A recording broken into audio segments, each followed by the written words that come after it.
Hello, welcome to Off The Shelf Reviews podcast number 18. Number 18, 18 rated, motherfuckers. Well, that's a way to start. Yes. I'm Gary. I'm fucking Ian. And in this podcast, we're going to be catching up on recent films and games we've been playing. Yeah, we're I've been gone for a while.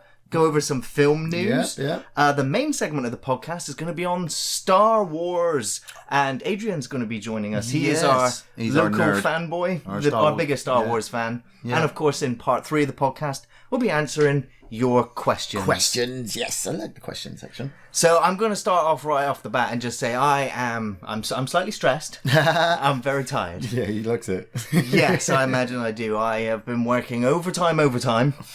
Yes. Down at the cinema, and I guess everyone has realised that there's been some mega hits. Oh, mate, the summer has hit us. The summer has hit us. Avengers Infinity War has done spectacularly well at the cinema. I saw that. I wikied it, and I saw it, and if you haven't seen it, go fucking see it. Oh, hell yeah. We're going to... we'll talk about it, but yeah. We're definitely going to talk about it. And so, yes, I've been very busy at work, and... Last Saturday, we were due to record the podcast. Oh, we're doing this story. I had to go. I'm going to give all the reasons why I've got to the point where I am at now. You do it. On this recording.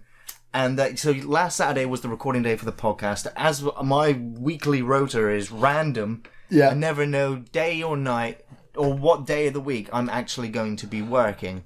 Yeah. And so it came up that I was going to be working on podcast recording day. But Ian had it covered. He had Adrian ready and he had Liam who was going to take my spot for that podcast. I had it all set. Gary told me how to set up the computer because I'm not very computer literate. You know, just come in, hit this button and go. And I'm like, sweet, I'm set. So I was at work and it must have gotten to about 7:30, 8 o'clock even. Yeah, it was about 8 o'clock. And while I was at work, you know, I was joking with the other guys. They were like, oh, how's it going? How's the channel? I'm like, yeah, it's great. It's a shame. You know, I only record the podcast once a month. It's today. Yeah. If there's any chance they let any of us go early, will you let me go? And they were like, nah. You know, it's kind of one of those things that if you get asked, you take it. Yeah, it was what? This was the weekend of Deadpool 2. It was. It was the weekend of Deadpool 2. So the cinema was rammed. And there was no chance of it happening. And so, before I know it, I'm looking at the clock and I'm like, oh, they would have started by now. Awesome. I wonder how it's going. I've left all the notes. It should be all fine. Yeah. And about an hour later, another staff member shouting for me, hey, Gary! Gary! Like, really loud, okay? Got the attention of everybody on the floor of the cinema. There's like 80 to 90 people in this fucking cinema, including staff. Even the TV projection thing that plays the trailers muted itself temporarily, you know, just to hold the silence of embarrassment. And I'm like, what the hell's going on? Like, the managers were serving on tills beside me. Yeah. It was that busy. It was that busy. So anyway, I go over and there's Ian and he's like, Gary, what's your password? I'm like, for what? Like, why do you need my password? And like my brain's going crazy. Like my PC doesn't have a password. If you came in, picked up my PC and took it home and turned it on, it would load up to the desktop. I wouldn't tell people that. Well, I'm telling people that. Yeah, we is, put things in place now to avoid that. But Ian had technical issues getting sound to work on the recording. So, Ian, I'm just going to let you take over. Yeah, I come in, I set the microphone up, I've got everything ready to go. I've got it all timed down. Adrian could only be here for a short window, so I had to just get him in right away. I sit down, I test the audio, and there's no sound coming through the TV. And I'm like, what? So I check the speakers, yep, that's all working fine. I check all the buttons, that's all working fine. But there's just no sound coming through the TV. So I go down to Jeff, who lives with Gary. And Jeff is obviously computer mad, knows everything about it. And he comes up and says, well, YouTube's frame rate's not going very well because I tried to test YouTube. And he says, why don't you restart the computer? So I go to restart the computer. And it says, update and restart. So I update it. It gets to 75%. We're updating for at least 40 minutes and it gets to 75%. And then it takes me to a blue screen asking me for Windows rollback. Now, I don't know if any of you know what Windows rollback is. I know now. I didn't know then. I was freaking the fuck out then. What what this thing was. And it's obviously what happens when your computer fails to update and it asks you to go back to a previous operating system of Windows. So I go and get Jeff again. I'm like, Jeff, what is this? And Jeff's like, I've never seen this before. This is new. Try this. And finally we get it back to the screen that says password. So I try all the passwords that Gary has given me and none of them worked. I'm sat here thinking, should I just not record and wait for him to come back? Or should I just go down to the cinema? Because it's only 20 minutes away. He might not be that busy. Obviously, when I get down there, there's like 90 people and Gary trying to serve half the world who want to see Deadpool. I ask a member of staff to get Gary's attention and this guy decides in front of everybody to shout Gary's name twice. And I'm freaking out. I'm about to tell Gary his computer might be broken. Stand in front of 90 people while he's busy as fuck.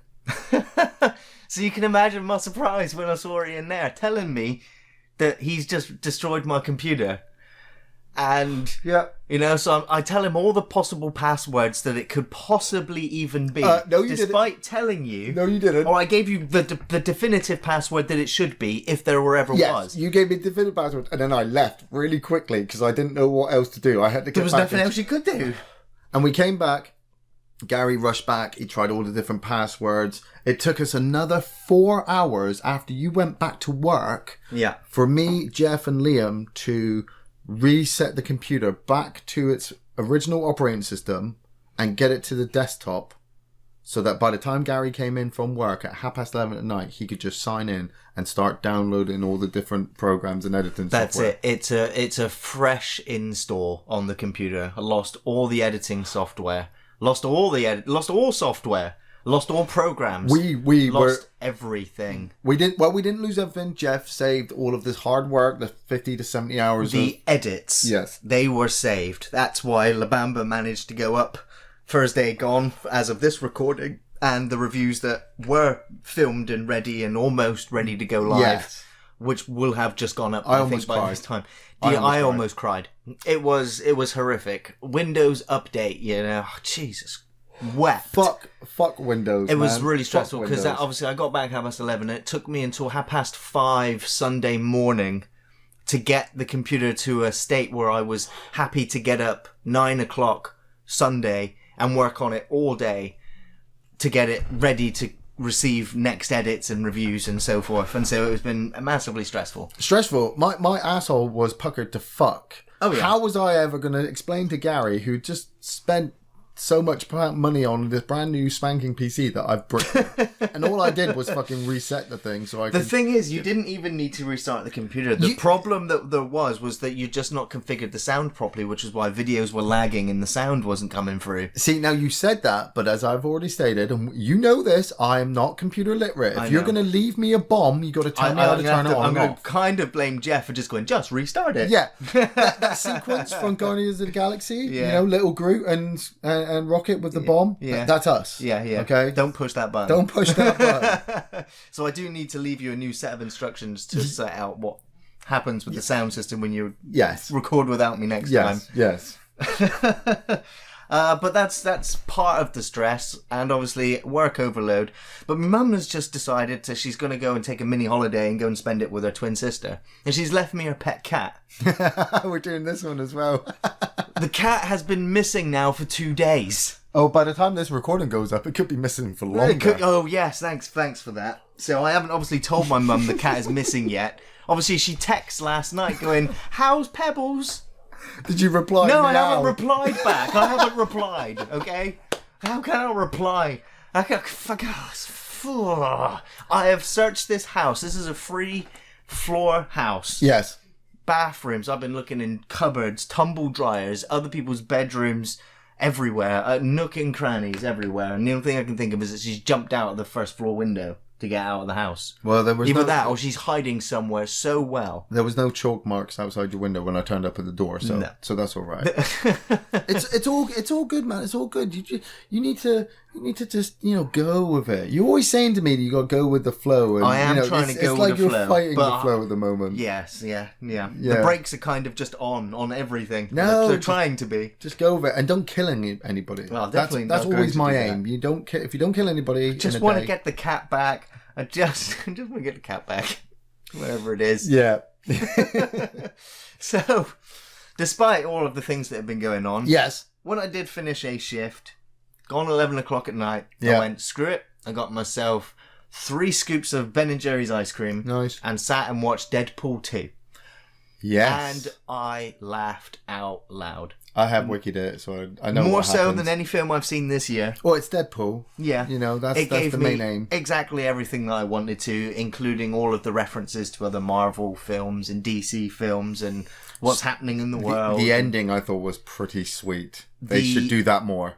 The endings, obviously the film has its ending, then there's credits, and then there's not end credits, but there's clips that get played, which absolutely worth sitting down and watching. It's hilarious. Ryan Reynolds has just nailed it. You know, he co-wrote the film. He's really behind Deadpool. The only thing is, I just hope he doesn't burn out with all of the Deadpool material outside of the films.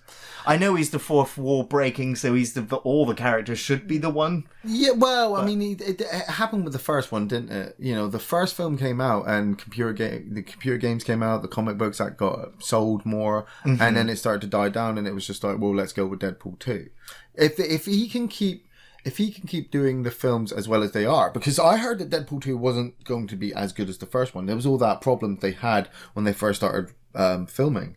And then when it finally came out, like I said, I've only wicked it at this point. Okay. But it's a definite DVD buy for me. For sure, You know, it was a definite DVD buy, regardless of what it was going to be, because it's Ryan Reynolds as Deadpool, and I liked him in Green Lantern. Oh dear. Yeah, so fuck y'all. You know, the worst film I think I've ever seen Ryan Reynolds in was National Lampoon's Party Liaison. Van Wilder, that's shit. That is shit. So shit that I never even made it through. But it's Reynolds, mate. It's Ryan Reynolds. I've liked a few Ryan Reynolds films, but the one I hated probably the most was the Amityville Horror remake. I just really hated that's that. not too bad actually. That little girl getting grabbed at the end is freaky. So. Nah. I've seen worse horror movies, Gary. But yeah, Deadpool 2 was really funny, really well done. Yeah. I do want another Deadpool film. I was having a conversation actually, and no, you just want him to. You don't want the film too early. You want him to sporadically pop up in other films. yes. Like he doesn't even do anything in the scene. He'll literally just turn up, say something about chimichangas, and fucks off. And you're like, we need a Deadpool 3. Yeah. Just like Stan Lee keeps popping up in all the films. It just needs to be Deadpool. Yeah. When Stanley passes, there's the Deadpool spot. Yeah. And so obviously saw Infinity War. Sorry, Age of Infinity War. I'm feeling aged. Yeah. Avengers Infinity War. Can we spoil it? Can we spoil it now? I By think, the time this one goes out, people should have seen it. It'll probably still be in theaters, but I think everyone that's listening will have wanted to have seen it by now and tried to at least. But if you have made it this far without spoilers, we are going to discuss the film. I'm not going to go too deep. I just wanted to say, fucking hell yeah, Thanos. Yeah. Thanos was the fucking bomb. I was majorly shocked by that movie because of a couple of things, but I'd gone and seen Black Panther before. Yes. Like 2 days before. Black Panther was still running in theaters. It's still running in theaters. Still is. It probably still is. And I was glad I did because Black Panther is a really good origin story. Really good origin story. It doesn't really make much of a difference for Infinity War. I still found it boring. A lot of people said they did, but I loved the interplay between Killmonger and T'Challa. Yeah. I love the fact that, you know, T'Challa was raised one way and his cousin has been raised another way. And his cousin's actually wanted to do it better, just more violently. Yeah. You know? Yeah. T'Challa then takes that idea after he defeats him and does the same thing. The right way. But does it the right way where it's like, we only kill if we need to. You know, when I put this mask on and get these claws out, you best get the fuck out of the way. Yeah. So I was glad I watched that, and I was then in the Avengers mood. And then when I got into Infinity War, Thanos blew me away because he wasn't just like a CGI monster. Well, he was, but he was a character. He was the centerpiece of the film. You know how Steppenwolf in Justice League was just like your typical CGI horror monster. Yeah. Who had to be beaten. Thanos was emotional. Thanos was a character. Thanos was crying. He was laughing. He was in pain. I was behind Thanos all the way. I was until, I mean, the only caveat I have is that he his justification, his reasoning, is love. that the universe is overpopulated. Yeah. And so by removing half of anything living in the entire universe, will be a way to solve it. In the name of Lady Death. In the name, but Lady Death is not in the film. Okay, not in the film. So his justification is that we're overcrowded. The universe is overcrowded. Yeah, the universe is overcrowded. But why, when he has unlimited power, does he not just double the amount of resources available to everyone? Why blink out half the universe? Because then they're still going to keep wanting to go for it. I mean, he is literally the biggest contradiction there, isn't he? That he doesn't want the universe being destroyed by overpowerful beings. So he becomes one to control everybody so that they have the freedom to carry on the way they are. But then at the same time, he's the god. Yeah. It works to a point where this was the first Avengers movie where the villain won. Yes, and at the end it does say Thanos will return. Yeah. Instead of the Avengers will return. A lot of people were like, well, why does it have to be so random? And it's like, well, to keep it even, you couldn't just wipe out one species. I was surprised. I thought the marketing did a good job saying that this was part one, because I was surprised how many people were coming out of the theatre saying, what happened? Like, when's part two? Where's part two? And I'm like, yeah, they're already making part two. If not, it's already filmed and they're just doing the special effects or reshoots. It was Fellowship all over again when people came out of that, like, what do you mean Gandalf's dead? Yeah. Or like Empire Strikes Back, where you're like, but they haven't got the Mordor yet. Yeah, what? Hang on. But it was beautifully done. Loved all the actors. Loved the way they all looked aged as well. It's the first Marvel film that I've watched in the theatre, and when it was finished, I was like, I want to watch that in the theatre again before it comes out on DVD or Blu-ray. Yeah, I'd like to go back and watch it again. I had issues with some of the narrative pacing of the film. Obviously, it crammed in a lot of characters. Yeah. And there was a few motivations of characters that I just found a little bit iffy. Some of the humour in the film I also found a little bit jarring tonally. But it was a spectacle. It was a feast. And it is a film that's... Red Letter Media have been talking about it for ages, that Marvel and Disney are the death of cinema. Because all they make is blockbuster superhero Star Wars films that everyone comes and sees. And I talk about like The Shape of Water, when nobody came and saw it, yet it won Best Picture. Yeah. And so it's... That's always been the way. So anybody coming in, like, if, everyone's going, Avengers Infinity War is the highest grossing film at the moment. And somebody goes in and watches it, they would have no idea what the hell is going on. No, they would. That's if you have not watched Iron Man series of films or the Captain America series of films. If this is your first film, if you've not watched any, it would fail on every level because you would not know what the hell's going on. And so it's... As an experienced film connoisseur, Disney and Marvel are fucking rocking it at the moment. Yeah. Their films set the benchmark of how good movies have to be. Within this genre. Within their genre. And within their genres. Some of those films within their genres, escape superhero genre. When you say films like In the Shape of Water, yeah. The narrative on that story, the story behind that is fucking awesome. Yeah. But the more talking you have in the film, the less people are going to watch it. I'm sorry. It's just the way it is. When the more talking, the less explosions, the less people want to see it. You turn to somebody and say, hey, I just sat in the cinema and watched an amazing film. Yeah, what was it? It was a 3-hour French drama where two men sit on a beach playing chess, talking about their lives. Was this a Kevin Smith film? It's going to win awards, yes, because artistically it's absolutely amazing. But it's not going to... People aren't going to sell out 3 weeks in the cinema to see it because... No.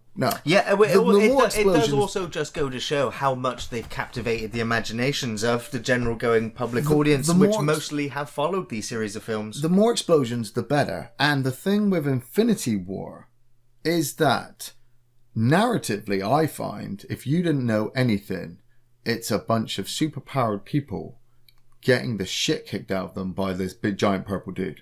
Yeah, And that would be about and the it's- size of it. And it's awesome. It's awesome. You remember back in I'm going to use like Battle Beyond the Stars as a random example, right? Never heard you've never heard of Seven Samurai. You've never heard of any of these characters, and all of a sudden they're grouped together and they're having a massive space battle and things are exploding. You're like, I don't know what the hell was going on there, but that was awesome. Same thing with Infinity War. Yeah.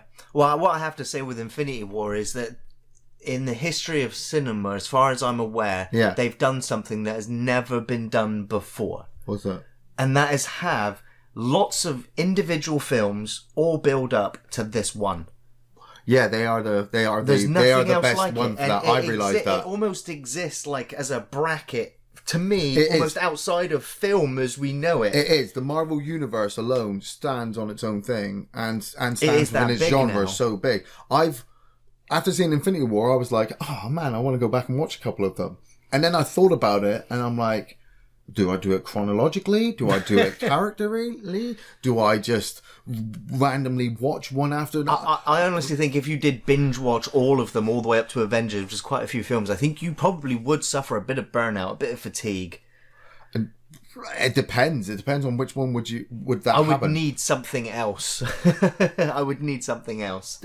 Their stories go all over the place. You get a little bit of everything in each one of them. Yeah. So to TV, I've been watching Fear the Walking Dead. It is back on, obviously, after The Walking Dead has ended, and Dave messaged me on Facebook.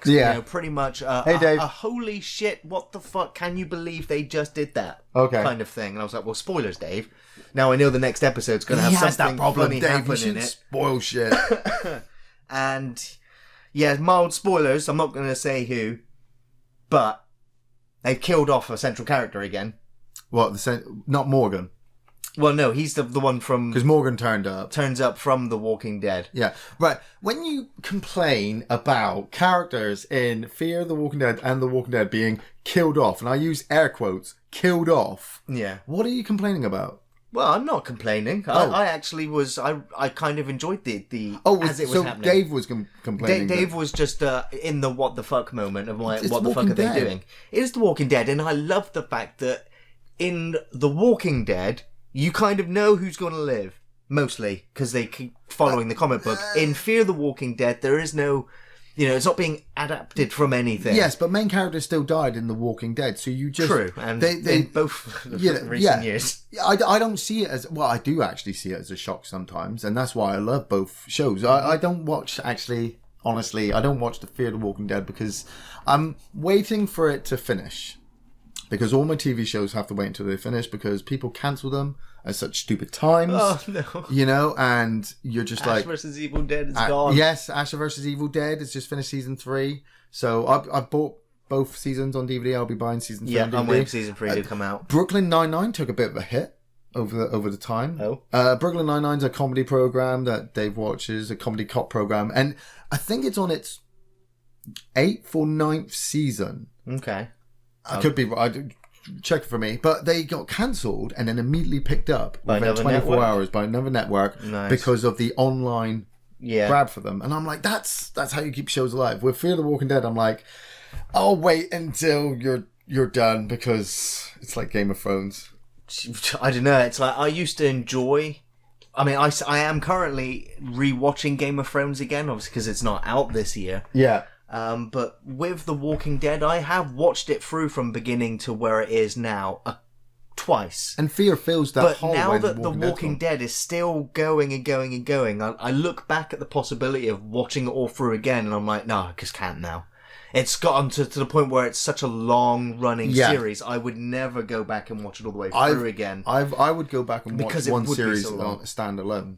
Maybe. I might watch, I would probably compile a list of episodes that would be worth revisiting, but not entire seasons. See, you could do that with, say, Buffy the Vampire Slayer, but you can't do that with Walking Dead because... I could do. Their story arc's so big. Like, but I would be looking at the highlights, essentially. I would be looking at the highlight episodes. Would the big things change? Just as if I wanted to recall those bits. But the show is so long now. I couldn't actually face doing it. Although I'm still excited for the next season. I'm going to keep watching it. Yes. But as I said, Game of Thrones is not out this year. But Westworld Season 2 is still currently running. Yeah, I heard that's doing well. It probably is doing very well. It's been immediately renewed for a season 3. You watched the first season, didn't you? I loved the first season. It was fantastic. Season 2, the first episode, I just felt the absence of Anthony Hopkins. Right, okay. And I also felt like it was a completely different show. If Series 1 was a 9 out of 10... Yeah. This first episode was a 6/5 out of 10. It was Ouch. it felt like it had just dropped the ball. It was just like, what is this now? Shows are always a slow starter the first couple of episodes, aren't they? You've got to get through the season 2, first episode 3 2 episodes. didn't do any better. It just kind of kept kicking the mud it was in. Episode 3 and then episode 4, it immediately elevated it back up to 8s out of 10 again. Nice. That's as far as I've gotten. 4 episodes in, Yeah. I think. I've got at least 2 episodes at this point. And then they're going to build for a couple of big episodes and then go, here's the cliffhanger, drop it, season 3, there you go. Yeah. Oh, yeah. But I was just shocked at how different. It's now a different show. It's obviously the same characters in the same universe doing the same. They're going to thing. different types of worlds, aren't they? Not particularly. They're all still mostly in Westworld. Oh, okay. It has jumped over a little bit, but not too much. It's a bit, yeah. When They've they start mentioned the other expanding the parks. different parks, that's when. But you it's start still all going crazy. mostly in Westworld at the moment. Yeah. But like I said, the quality of the writing is still there. It just, I don't know whether it was just me personally. It's probably it just you. took a little while to just You're a hater. readjust back into Westworld because it did feel like a different show. You're probably watching a different show, actually. Thanks. But game wise, I've not really been able to play much of anything. I've been itching to get back to Divinity. Obviously, I'm running my own GM campaign, which haven't been able to do too much because of conflicts with work and other people that are obviously playing the campaign through. If one of us can't make it, we basically can't continue the adventure. Yeah. So looking forward to doing that tomorrow when I finish work, which will be nice. Yeah. Some proper game time. But this was the game that I have been playing when I've had a chance. And this was one that I'm sort of building up to a Gaming Friday. I kind of didn't do it for a Gaming Friday because I wanted something a little bit more that our audience would probably enjoy. Yeah. And that was obviously Resident Evil 4 that we did. Yeah. Whereas I should have been doing Age of Empires Definitive Edition, which is what I have been playing when I've had an opportunity Yes, to. the old RTS. I've mentioned it, I think, in the Dark Colony review. I think that's our only real RTS. No, we did. We did Megalomania. Yeah, and I think in those videos I probably would have mentioned my love for Westwood's Command and Conquer series. Yeah, we haven't done Command and Conquer yet. No, we haven't. That was on my list of things to do, but I was like, well, I should be just doing Age of Empires. I've just brought it. I've played Age of Empires originally, played Age of Empires 2, Age of Empires Mythology, Age of Empires Kings of a bunch of expansions. Age of Empires was also one of the first games I ever played multiplayer online and experienced cheaters, hackers. I remember somebody had turned all of their catapults into like sports cars, and so there was just these sports cars just careening down past my longswordsman and just laying siege to everything because his troops were firing at triple rate. Had 9,999 hit points. It's just like, what? But you were screaming at your computer. Yeah, exactly. On my dial-up modem, like, you cheating, hacking son of a bitch. I probably didn't know swear words then. I probably did. Yeah. I was just too afraid to use them. You would have thought screaming and swearing down the internet would become a thing. Yeah. We get paid for it now. So I saw that Age of Empires had been released, and I saw it cheap. I think I got it for £10 on the Microsoft Store. Nice. And obviously it's buy anywhere, so you can play it on your Xbox One even, which I was quite surprised at. Yeah. Nice. Obviously I realised I was getting achievements for the Xbox when I was playing the game, and I forgot how fucking difficult it is, even on standard difficulty level. What do you mean you forgot? I forgot. This game is hard. It's always been hard. It's just how many times have I had to hit restart because I've just decided to build my base in the completely wrong area after 2 hours invested of building up an army and realising that the stone that I needed was northeast of me the whole time. Or that you didn't realise that there was a river that came all the way around where the enemy have slipped some transport ships right in behind your base and just has been destroying your base where you've been exploring and you've not realised until you come back and all of your farmers are dead. And you're like, when was the last time I saved it? Oh, yeah, I haven't. Rookie mistakes, mate. Rookie mistakes. I'm I completed the Greece campaign, and now I think I'm on the last level of the Babylonian campaign. Yeah. And I think there's like 8 or 12 campaigns. It has included all of the DLC for it. Yeah. It's been given an HD polish, which looks great. You can also zoom out a little bit further than you used to could. Nice. So, yeah, absolutely enjoying it. It's good RTS fun, but I don't know whether I'll finish all of the campaigns because I'm itching to go back and play Command & Conquer Original. Oh, that's I just hope I can find it somewhere and help it get it to run because of the issues I had with Dark Colony getting to run. Might as well just play Red Alert on the PlayStation. That is the best one. No, I'd get a PC version of some Right, kind. If I PC had to, version I of don't Red really Alert. want to get Generals. I want to get one of the old ones. And Yeah, Red Alert. Red Alert was fun, but I like Tiberium War. That was probably my favourite one. That's a good one. Yeah, when they start Yeah. bringing in the aliens, that's a bit weird. Yeah. So Ian, what have you been up to lately? Oh man, well, between the usual, between work and family and editing, just watching those film reviews come in. Keep those Patreon donations coming in. We'll just keep making our priority list longer and longer. We're at Christmas with the list, Ian. Anybody who joins up at the moment, we are Christmas. we are on board with it. So obviously I just want to put in a little message now and say thank you to everybody who helps support the show, mainly because I had a bit of a run-in with a few commenters on the channel. Now I know we don't message as much as we should do. I would love to reply to absolutely everybody, but A, I don't have the time, and B, sometimes I just can't think of what's right to say. And especially in this day and age where, it's going online and it's going to be recorded, I can't just be saying and doing anything that I want because, well, I'll get in trouble. But I ran into a couple of commenters who obviously took a bit of issue with some of the films that were going up, and I'm like, what's wrong with it? What's wrong with La Bamba? It's not the worst film. I sat through Hellraiser Judgment. Why didn't people fucking give a shit for doing that film? Because people wanted to see it. We worked through. I've just kind of promised we would, and any Hellraiser sequels to follow. I just sat through one of our most violent reviews, which will be going up quite soon. I was quite proud of that one actually. There's a couple of nods in there to how I live my life, but yeah. It was a lot of bloodshed. Yes, a very gory film. So my games, I've been trying to relax. Okay. You've been playing Doom again, haven't you? Yeah. I was playing Doom a lot, but I've cut back a bit now because it takes a lot out of you when you're just running around blasting shit out of everything. Mm-hmm. You want to win. You always want to win. So I went back to FTL. Oh, wow. I went back to FTL. I slapped on easy, stuck on advanced mode, started flying through. Wow. Yeah, that game's an ass kicker. Oh, yeah, absolutely. It's punishing enough. I jumped twice. One section I jumped in, it was a sun. Yeah, and so you're going to get hit with flares. So I had to fight these guys. I jumped to the next location. It was a sun. And I got intruders right on board. I had to deal with them while there was a fire. Yeah. It was horrifying. I did start playing as well Final Fantasy 3 on the Super Nintendo. Oh, wow. And Brave Battle Saga, Legend of the Magic Warrior. Okay, I don't know this one. Final Fantasy 3.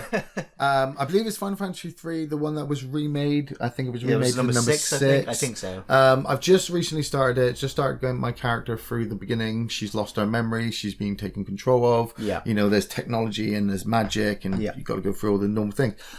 Absolutely beautiful game. Music is absolutely stunning. I could sit there in sections and just listen to it. I'm fully into my Japanese RPG at the moment. Red Trailways, yeah. To relax, I am literally just grinding. I'm going out there and beating the shit out of scorpions. Yeah. I'm going to be level 20 before I go up against the first boss. Yeah. Yeah. But Brave Battle Saga is a game that I found on the Mega Drive. Now it's a cheap Korean Final Fantasy ripoff. Okay. Final Fantasy was released over in Korea and the developers of this game were like, that's so brilliant, we're going to make our own. And so they made Brave Battle Saga. It's really good. Even though it's absolutely unknown and I cannot find any walkthroughs to help me online. But that's a surprise. This game has its own save function where you can save anywhere in the game. Yeah. When you die, you immediately respawn there. You don't go back to the main menu and have to just go back to where you saved. You immediately start at save as with the level that you had when you died. Okay, so you don't actually lose any progress other than the distance you need to traverse back to. And then you just work your way back there. The sprites, though, like you have the little monster sprites that run around the map. Yeah. So I came across a dog. Okay. And I was like, I'm going to fight a dog. So I ran up to the dog. I hit the dog. It turned into 4 flaming, floating skulls. Because that happens. I was like, what the fuck? So I fought them, defeated them, leveled up, came across another dog, ran up. That was 4 flaming skulls. And after a while, I started to realise that the sprites on the map did not correspond to the monsters that were coming out. And I was just like, okay. The music is so annoying because the battle sequences are so quick. Why are you still playing this? Is it because of the oddity of it all? It's the oddity. The story's really intriguing as well. I started off as this kid in this village and had to go and get this magic flower for the village elder. Okay. When I got to the magic flower, the local bullies beat me up, took the flower, went into a secret cave that we were told not to go into, and he disappears. Right. The other bullies that went back to the village told the village elder, so my character got thrown out of the village. Okay. So I immediately just had to start walking through the unknown to get to the next section, right? I couldn't go back to the village. I get to the next section, there's a girl, she's being attacked by demons. I save her, she becomes a party member. She's part demon as well. Then all of a sudden I find a princess and she wants to join my party, and I'm like, my story has nothing compared to the universe around me. I need to find out what's going on. What makes it even better is you cannot change the name of the character. Who's the character's name? The main character is called Tim. And that is it. That's it. You are Tim. I'm like, Squall, Cloud, you know, some of the great names out there. Link? Nah, we got Tim. So, yeah, I've been playing that. Isn't Tim the enchanter from Monty Python? Monty Python, yeah. I did managed to get the first episode of Hawaii Five-0 in. Oh. Yes. Yes, Gary. You knew it was coming. You knew it was coming back. Have your moment. Yeah. I had my moment. I've got to have my moment. So I had to watch the first episode before I watched season 8, which are on now. And it's been renewed for season 9 as well. Mm-hmm.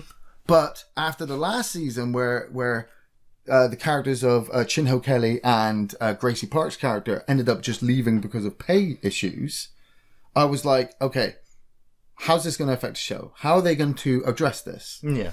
The show did not disappoint. They literally just went, yep, these guys have left off and gone off to do something else. Mm-hmm. And I'm like, what? 8 seasons or 7 seasons of family and Ohana, and we all work together, and these 2 characters just leave the show and, they're on the mainland. And they got 2 new characters in to replace them. A young guy and a young girl, just to replace those 2 character stereotypes. And I'm sat there like, I really want to hate on this show now, but I still can't. I still got to see the car chases and the gunfire sequences and what are they going to fight this week? You know, there's a dog episode coming out. What are they going to fight this week? Yeah. A criminal? Probably. Steve McGarrett might do some jumping. He might not, though, because he is suffering from radiation poisoning. And him and Dano are setting up their own restaurant. So will Steve get the restaurant set up before he dies? Nobody can see how hard I'm creasing right now. It's excitement to a level. There's gonna be guns and explosions, but I've got to get around to doing it. You know, I'm playing 2 games at the moment and editing, so I think it's time we got to the news section. Yeah, okay. Well, actually, I don't want to jump right into the news section because there's like 3 deaths that I want to talk about. Yeah. So I don't want to spend too much time on it because it's depressing. No, it's not depressing. No, it's not. We're celebrating. We do want to celebrate these people too. Let's do it. Hell yeah. Austin Powers actor Vern Troyer. Oh yeah. Passed away at the age of 49, and of course, did you know he was the stunt baby in Baby's Day Out? No, I did not know that. He was in films like Mighty Joe Young, Fear and Loathing in Las Vegas, Men in Black, How the Grinch Stole Christmas, Harry Potter and the Philosopher's Stone. He was in Harry Potter? Yeah, and the Philosopher's Stone. And of course, mainly he's known as Mini-Me. Yes. Alongside Mike Myers, Dr. Evil, and he did a lot of Jackass stuff as well. He has, yeah. And he was the face of that bingo company over here in the UK. He was in control of that. Drugs and drink, I heard. He struggled with alcoholism and depression, and he was admitted to hospital quite a few times. And just before he passed away, he was admitted as well. I mean, it's a sad way to go, but he went like a rock star. Oh yeah. You know, I mean, I've not brought myself to watch my Austin Powers movies yet, but especially number 2 or 3, because I'm just like, it's for joy, man. Yeah. You know, but I remember, I think I saw the interview with Mike Myers, and he got emotional. He got emotional about it. Yeah. And so actress Margot Kidder has passed away at the age of 69. Lois Lane from the 1970s and 80s Superman films. That's another tough one to watch with Christopher Reeve. Reeve, of course, we all know what happened to him as well. I think I would absolutely cry if I watched 3 or 4. Yeah. Superman 3 or 4, because those films are so bad anyway. They are pretty bad. I mean, I still enjoy Superman 3 to an extent. Man, Superman 2 is the best. Superman 1 and 2 is awesome. 3 is ropey, but I like parts of it. Richard Pryor parts. Yeah. But Margot Kidder, she suffered from manic depression as well. She had a car accident that left her in a wheelchair for several years. Wow, I didn't know that. Harsh. Was she was in the Amityville Horror? She was in the original Amityville Horror. Yeah. Oh, that's terrifying. She was also in Black Christmas. Yes, we need to do that one. Smallville, Touched by an Angel, The Gravy Train. Great start, great career. Great career that lady had. Yep. And to wrap off the deaths, this is the one that this one upset me quite a bit, and that is the death of Total Biscuit. John Bain passed away at the age of 33 with stage 4 cancer. Battling cancer for quite a few years, lots of different operations and therapies. They told him he would have about 2 years to live. He did 2 and 3 quarters, I believe. Damn. He fought it all the way. And I watched a lot of Total Biscuit. Total Biscuit was the reason I discovered FTL in the first place, and he was the reason to convince me. I mean, he didn't need to do much convincing, but he pretty much told me to buy the game, which I did the same day that I discovered him and his channel, and I watched a lot of his content. And he was very biased. He was very opinionated, but he was like my kind of guy. But he was well spoken. And often or not, everything that he said was well researched and well presented in his thoughts and opinions, constructive and negative. He knew how to talk about games, and he was, in my eyes, a champion of video game journalism. Wow. And one of my inspirations for doing Gaming Fridays in the first place. Yeah. Because he was making such fantastic toy. He was also one of the reasons to make me not want to do content, because I was like, this guy's got it cornered.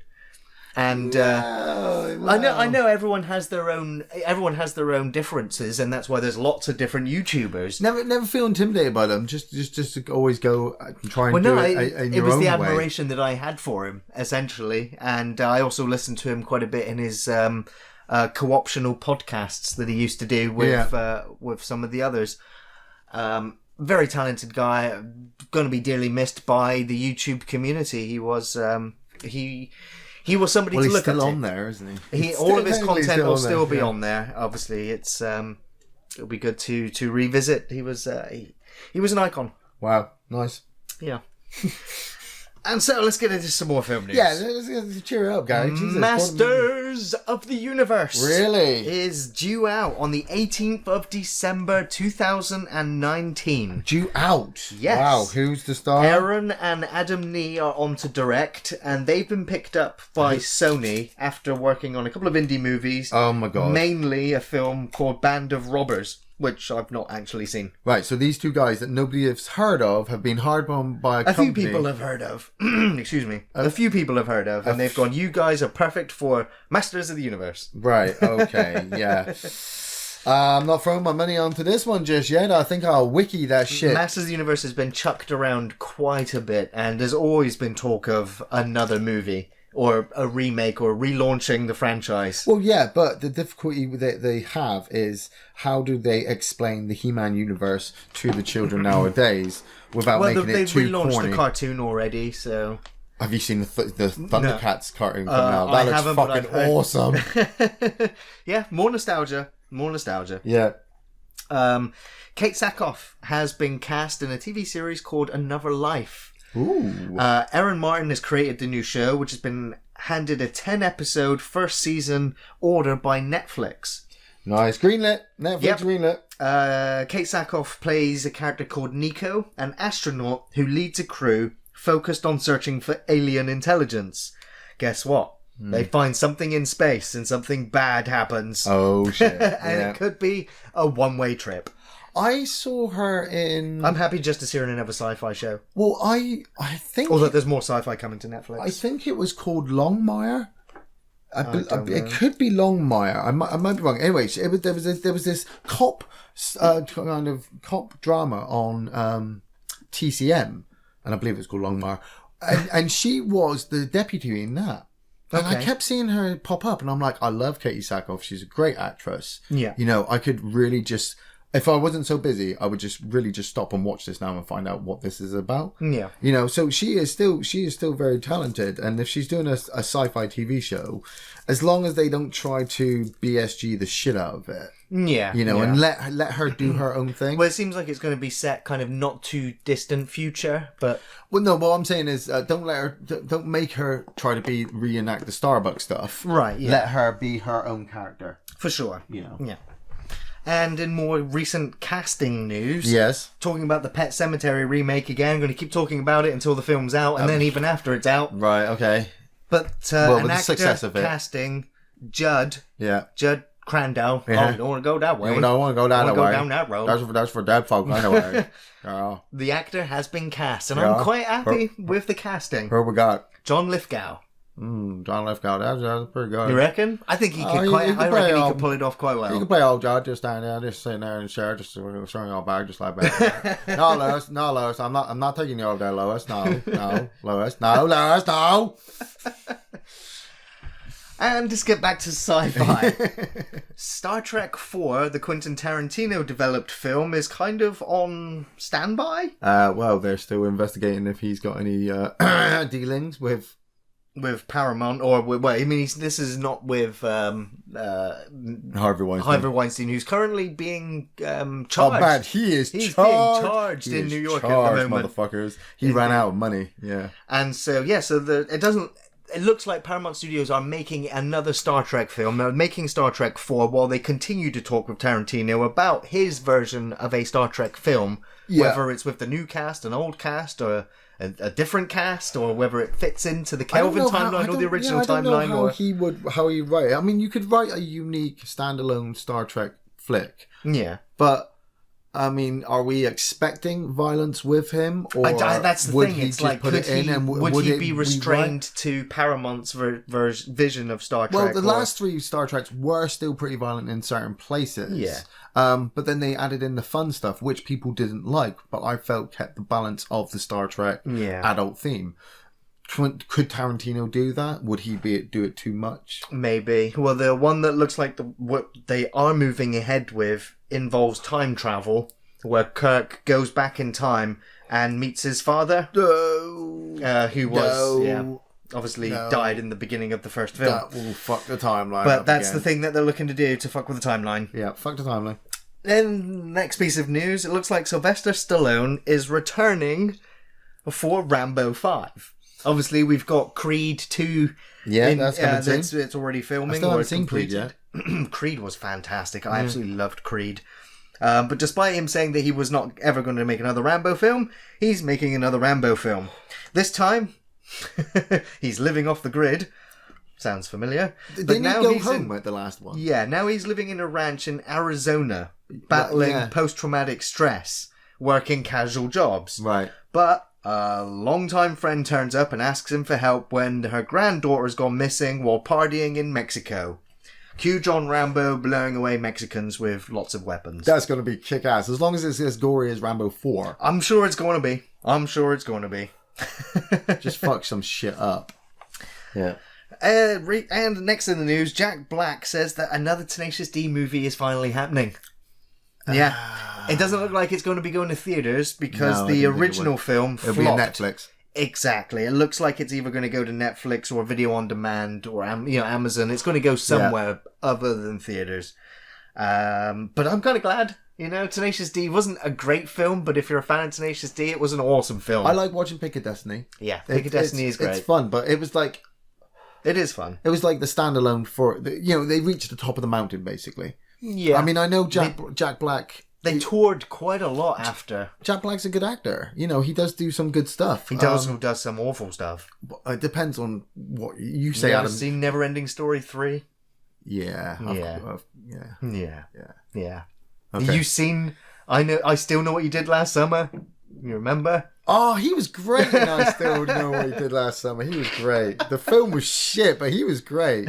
I liked him in Day of the Jackal where he gets his arm blown off. Yes, That's pretty badass. I always kind of Shallow Hal was kind of fun. Shallow Hal was. Yeah. Shallow Hal makes me cry every time he goes to that children's ward. Yeah. Next piece of news is Guillermo Del Toro is working on a horror anthology series. They're looking at doing 10 episodes for Netflix, and it's going to be called 10 After Midnight. Do you know, I'd like Guillermo Del Toro to make a kids film again. Really? Yeah. He's doing a lot of darkness at the moment, and it doesn't say a lot for his character. I mean, Death Stranding, you know, these dark films, there's always somebody, you know, getting chopped up, and it's all good. Don't get me wrong, I like it, but you know, if you're not gonna do Hellboy, well, I mean, even his fairy tales like Pan's Labyrinth are pretty twisted and dark. Pan's Labyrinth is not a kid's tale. Well, no, but it is, but it isn't. You know, Hugo. Did he do Hugo? No, that was Luc Besson. No, Martin Scorsese. I was all over the place then. Yeah, next. Zombieland's writers are aiming for a 2019 sequel release. Yes, I heard this, yes. It's going to be the 10th anniversary of Zombieland, and they're bringing the whole cast back together. I like the synopsis. Yeah. Have you heard? I'm not sure of the synopsis now. They're exploring the route of what you do in the zombie apocalypse wasteland when the zombies start to run out. Okay. You know, so I'm imagining that there'll be some kind of human elements, and they'll fuck some settlements and warring raiders. Maybe like a Seven Samurai kind of thing, where Mad Max with zombies. Yeah, Mad Max with zombies. That would be quite kick-ass. Well, that's what George A. bless him was working on before he passed away. Yeah, yeah. Why did you bring that up? Because I wanted to bring up another trailer, Ian, so we're going to move into the trailers. Ooh, trailers. I've got some trailers yet. Rage 2. Oh, yes. After we did a coverage of Rage, and we yelled at whoever, we yelled at the gaming gods, the powers that be, that this game, although not great, was good enough to warrant a sequel, and there was enough people that enjoyed it that would happily get a sequel. Yes. And somewhere along the line, before E3, someone let slip the trailer for Rage 2. Thank you, Walmart. Thank you indeed, whoever it was. And yeah, you excited? Yes. It's different. I'm the same as I always am with my games. I'm reserved to the fact that the game looks brilliant. But I do worry that it's going to suffer the same thing that Rage 1 suffered. That, you know, maybe people will knock it out really quickly and they'll go, oh, it's really short. But you'll realise that it's got a really deep middle. Yeah. As long as you take the time to explore it. That's what the first one had. So long as the world is populated with enough interesting things. Yeah, the first one had all the races, all the jobs, all the TV stuff with the zombies. You know, you could level up all your weapons. It was just the car racing, fighting, destruction derby style. Yeah, if they go better, hopefully. If they go a bit of Fallout route with it. Yeah. You know, this game will be amazing, and you won't want to go to the end. Yeah. Because you're like, my Mad Max style character is so badass. For sure. Yeah. And the last trailer that I've got written down, Ian, and it's something that we've been requested to talk about. Okay. Predator. The Predator. What did I say? Did I say? From the outer reaches of space to the small town streets of suburbia, the hunt comes home. Home? Now the universe's most lethal hunters are stronger, smarter, and deadlier than ever before, having genetically upgraded themselves with DNA from other species. Right. When a young boy accidentally triggers their return to Earth, only a ragtag crew of ex-soldiers and disgruntled science teacher can prevent the end of the human race. And by God, this trailer looks awful. I mean, at least I'm having the lowest expectations going into this film, so it might actually surprise me. You're not honestly going to go and pay. I'm going to watch it for free at the cinema. I will still be there. Yeah, I'm going to watch it as soon as I can so that I can tell people about it. And you're coming with me. And thanks for that. When we leave the cinema, we're going to do an early early reaction video to us seeing it, and yeah, it will probably be the reverse of Alien Covenant, where I will spit vitriol and you will try to keep the vomit from forming. As soon as I saw the kid in that still image, I was just like, what? I've read the leaked script as well. Don't tell me about it. Well, you can if you want. When they said it was leaked, I was like, that makes it even worse. That makes it even worse because I don't have much hope. I don't. From the trailer, when she's talking about hybridization, I was just like, well, hopefully it's the humans messing around with their guys. And then I thought, oh Christ, imagine if they do that. Imagine if the soldier guy you see in the trailer gets himself some Predator DNA, injects himself. It looks like the sequel to Alien vs. Predator Requiem. Alien vs. Predator It looks Requiem like the sequel to that. It does. Yeah. Shane Black. I don't know how you're going to recover from this. Maybe. Is it Fred Decker as well? What age rating has it got? They aimed for an R or an 18 rated. They wanted the gore and gut and, and skin being ripped off and trophies being claimed and all of this kind of stuff in the film. No. See, you went the wrong route, right? The success of Predator 1 and 2 relied on the script as well. Oh, yes, the characters. And the characters in Predator 1 and 2, they communicate to each other in such a way that works around with their surroundings. Yeah. The swearing. Oh, yeah. And the thing is with a lot of I've realised with sexual tyrannosaurus. A lot of these sci-fi movies that we love from the 80s, they've dropped the swearing because of obviously PG ratings censoring and stuff like that. But they try to hype up the gore, and the gore doesn't work. So you've got to cut the gore back and stick more swear words in. You've got to make these Marines sound like fucking Marines. Oh, yeah. If there's a little kid around, then you cut off screen and go, oh, fuck, I didn't realise he was fucking there. But he's not actually on set.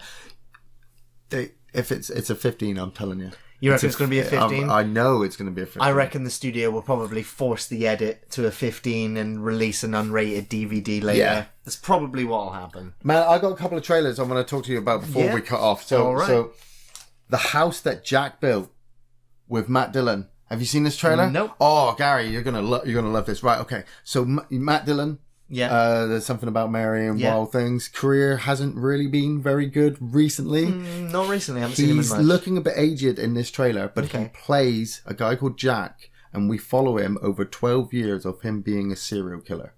Okay.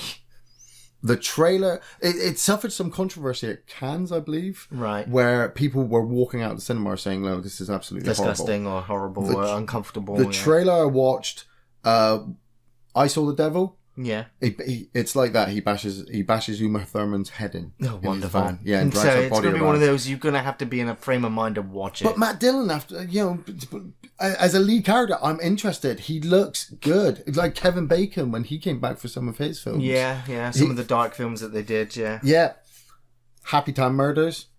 Don't know this one, no. Happy Time Murders. From the trailer, it's doing Sausage Party, but with Muppets. Oh, yes, I have seen the trailer. You have seen this trailer with Melissa McCarthy? Yes. This is the film that has been kicked around for a long time because it's an adult-rated Muppet universe. Yes. And so, I am very excited to see that. I still have to see Sausage Party, but this is going to go up there. Yes, with that one. Yeah. That's on the to-do list. And Black Klansman. I don't know this one either. With John David Washington and Adam Driver, who plays Kylo Ren in Star Wars. Okay, yeah. John David Washington is a black police officer who works his way into a Ku Klux Klan because they're hinted at that they're going to cause a terrorist event. Okay. And then he uses, because he's obviously black, he uses Adam Driver to go in as the white version of him, and the two of them work together. It's a buddy cop show. Okay. Basically. And it looks really good. It looks really good. Yeah. That's it. That's all from me. Well, that's all from me too. For this part of the podcast, we're going to go and grab Adrian and drag him out of the Sarlacc pit, and we'll be back with part 2 to talk about Star Wars. Yes.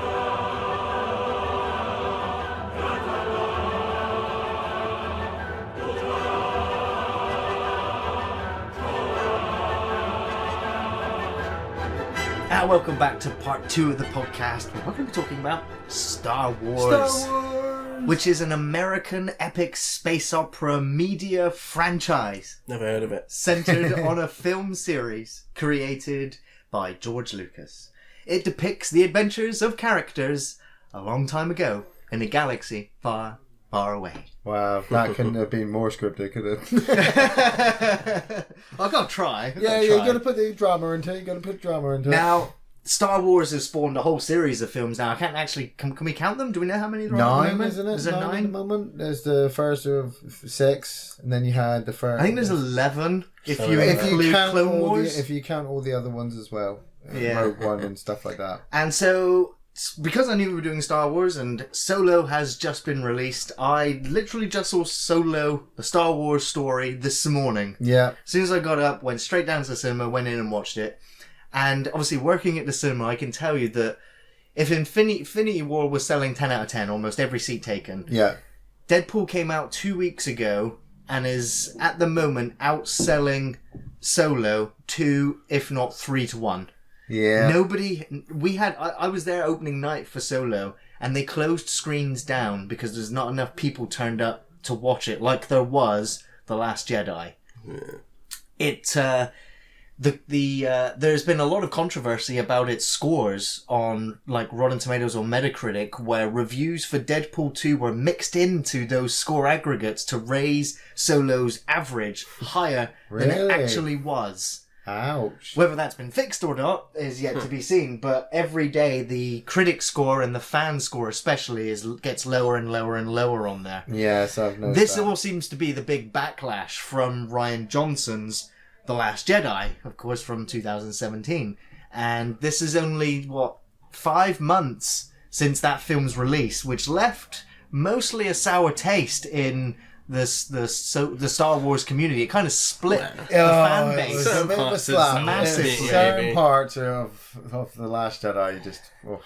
And so it seems like Solo is paying the price. And me and Ian recently reviewed a Ron Howard film, and as we know, Ron Howard was brought in when Solo was 80% complete, and he went and reshot 80% of the film to the Wow. film we have now, so that the original 2 directors' work not really there anymore, Oh, okay. and made it a completely different film. I was kind of Why I did was you I talking couldn't to help someone- but want to see the Why- Miller and when they Lord released the version of DVD, Solo. I want there to be 2 versions of man. the same film. Why on did there. the other 2 directors Because leave? the studio It's got just- cold feet about what they were I doing. think they were just too off the wall with it. They were too full- dark. I think this sounds like they went full 22 Jump Street with it and just went bit improvisational tangents and stuff. But yeah, As long as Solo's doing his smuggling, I really piloting. wanted to see it. I would It- have it- loved it- it. I It would have would been love to. completely off-brand, but it was like, oh my god, that would have been insane.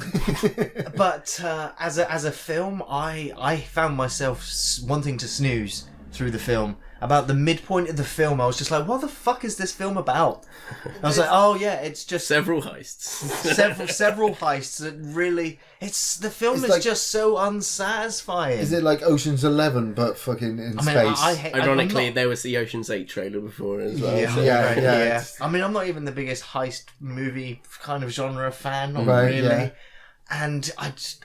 was- he was not Solo. He He didn't wasn't look it Han from the Solo. trailer. He was not It's Harrison just like- Ford. He's not a strong enough actor to sort of Yeah, carry he- this sort of thing. He was okay and had moments of swagger, but he just came off a bit flat. Moments. At first. Yeah, He had moments. moments here and there, but overall, it all felt a little bit forced. See, the problem I had, and I said this before the film came out, was when you have the film about this lead character, there is no avoidance in the fact that he's going to make it towards the end.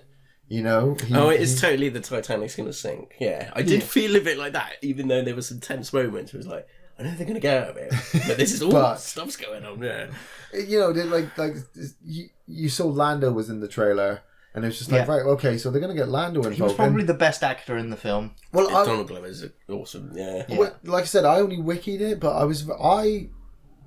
I liked the twists at the end that came. Yes, there was a very good moment towards Because the end. it didn't. For me, it meant that all of that stuff is over, done with, and buried. This is leading on to something else. You know, it's all playing to that bigger picture, isn't it? Which is good. That's what we kind of want to get away from. We want to get away from the Skywalkers and talk about the broader universe itself. But it takes baby steps. Yeah, it's Marvel Phase 1, 2, and 3 for Star Wars. Did it feel Disney-ish? Did you just want to sell it to kids? Well, The no, film just not didn't really. do It just- anything for me. I didn't really didn't get really know what invested tone in to the pick, did it? characters. It didn't know what tone to be.